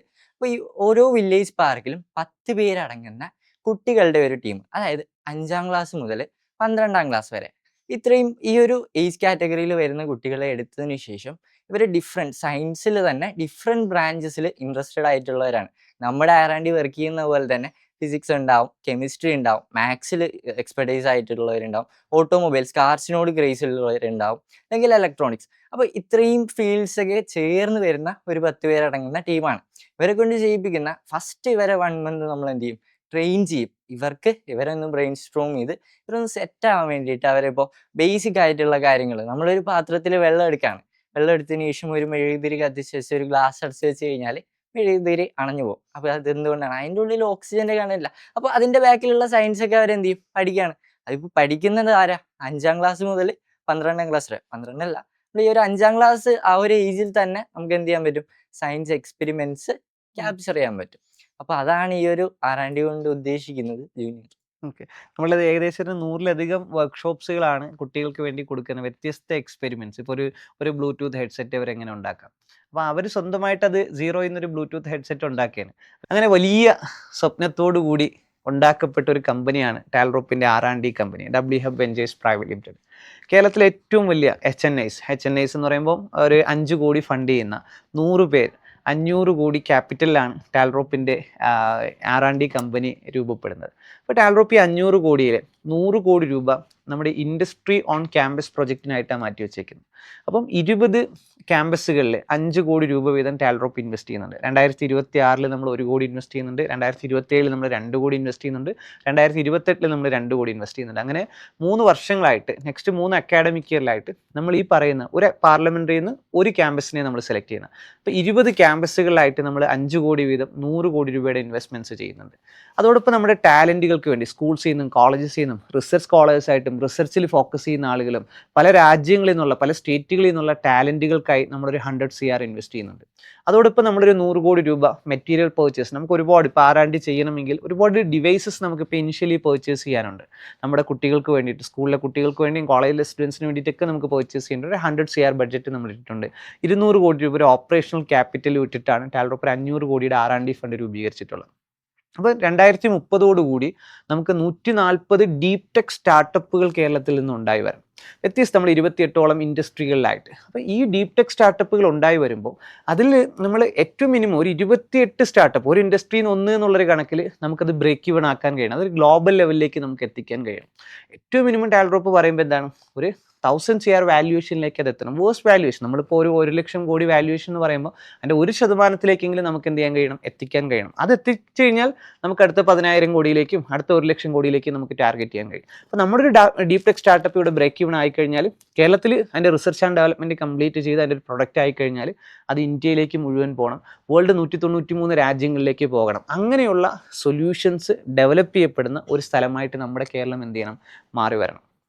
ടാൽറോപ്പിൻ്റെ 2 പ്രോജക്റ്റുകൾ ഇപ്പോൾ കേരളത്തിലെ 20 പാർലമെൻറ്ററിയിൽ 20 ക്യാമ്പസുകളിലായിട്ട് ഇൻഡസ്ട്രി ഓൺ ക്യാമ്പസ് വരുമ്പോൾ 140 നിയോജക മണ്ഡലത്തിലെ ഒരു സ്കൂളിൽ നമ്മുടെ ഇൻവെൻറ്ററി പാർക്കുകളും വരുന്നുണ്ട്. അപ്പോൾ ഇൻവെൻറ്ററി പാർക്കുകൾ സ്കൂളുകളിലും ഇൻഡസ്ട്രി ഓൺ ക്യാമ്പസ് കോളേജുകളിലുമാണ് ഇൻഫ്രാസ്ട്രക്ചറിൽ നമ്മൾ എന്ത് ചെയ്യുന്നത്. ഒരു ടാലൻറ്റുകൾ വന്നു. അപ്പോൾ ഇൻഫ്രാസ്ട്രക്ചർ, ടാലൻറ്റ്, ദെൻ ഇന്നോവേഷനാണ്. ഇന്നോവേഷൻ എന്ന് പറഞ്ഞാൽ നമ്മളിപ്പം പരിചയപ്പെട്ടതുപോലെ ഓരോ ഇൻഡസ്ട്രിയിലും വ്യത്യസ്ത സൊല്യൂഷൻസ് വരണം, വ്യത്യസ്ത പ്രോഡക്റ്റുകൾ വരണം. ഇപ്പോൾ കാലിഫോർണിയയിൽ നമ്മൾ ആപ്പിളിൻ്റെ ഒരു ഫോൺ കാണുമ്പോൾ, ഒരു പ്രൊഡക്റ്റ് കാണുമ്പോൾ അവരുടെ മാനുഫാക്ചറിങ് നടക്കുന്ന ചൈനയിൽ ഉൾപ്പെടെ പല രാജ്യങ്ങളിലാണ്, ഇന്ത്യയിൽ ഉൾപ്പെടെ അവരുടെ കസ്റ്റമേഴ്സ് ഉണ്ട് എന്ന് പറയുമ്പോൾ, അപ്പോൾ അവരവരുടെ കാലിഫോർണിയയിൽ റിസർച്ച് ആൻഡ് ഡെവലപ്മെൻറ്റ് ചെയ്തു, അവരൊരു പ്രൊഡക്റ്റിലേക്ക് വന്നു. ആ പ്രൊഡക്റ്റ് മാനുഫാക്ചറിങ് വേൾഡിലെ പല രാജ്യങ്ങളിൽ ചെയ്യുന്നു. വേൾഡിൽ എല്ലായിടത്തും ആ പ്രൊഡക്റ്റ് എത്തുന്നത് പോലെ നമ്മുടെ കേരളത്തിൽ നിന്ന് റിസർച്ച് ആൻഡ് ഡെവലപ്മെൻറ്റ് നമ്മൾ കംപ്ലീറ്റ് ചെയ്യണം. ഒരുപക്ഷെ നമ്മൾ ഫാക്ടറി ചെയ്യുന്നത് തമിഴ്നാടായിരിക്കാം, അല്ലെങ്കിൽ കർണാടകയിലായിരിക്കാം നമ്മൾ വലിയ ഫാക്ടറി ചെയ്യുന്നത്, പ്രൊഡക്ഷൻ യൂണിറ്റുകൾ ചെയ്യുന്നത്. എന്നിട്ട് നമുക്കത് വേൾഡ് മാർക്കറ്റിലേക്ക് നമുക്ക് എത്തിക്കാൻ കഴിയും. അപ്പോൾ കേരളം ഹെഡ് ക്വാർട്ടേഴ്സ് പോലെയാവും, ഒരു ടെക്നോളജിയുടെയും ഓണ്ടർപ്രണർഷിപ്പിൻ്റെയും ഹെഡ് ക്വാർട്ടേഴ്സ് ആവും. ഇന്ത്യ നമ്മുടെ പ്രൊഡക്ഷൻ്റെയും മാൻ പവറിൻ്റെയും ഹബ്ബായിട്ട് മാറും, വേൾഡ് നമ്മുടെ മാർക്കറ്റായിട്ട് മാറും. അങ്ങനെ കേരളത്തിൽ നിന്ന് 2030 ഗൂഗിൾ സംഭവിക്കും, മൈക്രോസോഫ്റ്റ് സംഭവിക്കും, മെറ്റയും ടെസ്ലയും ആമസോണും ഒക്കെ സംഭവിക്കും. ആ നല്ല നാളേക്കായി നമുക്ക് എല്ലാവർക്കും ഒത്തൊരുമിച്ച് വർക്ക് ചെയ്യാം. Thank you.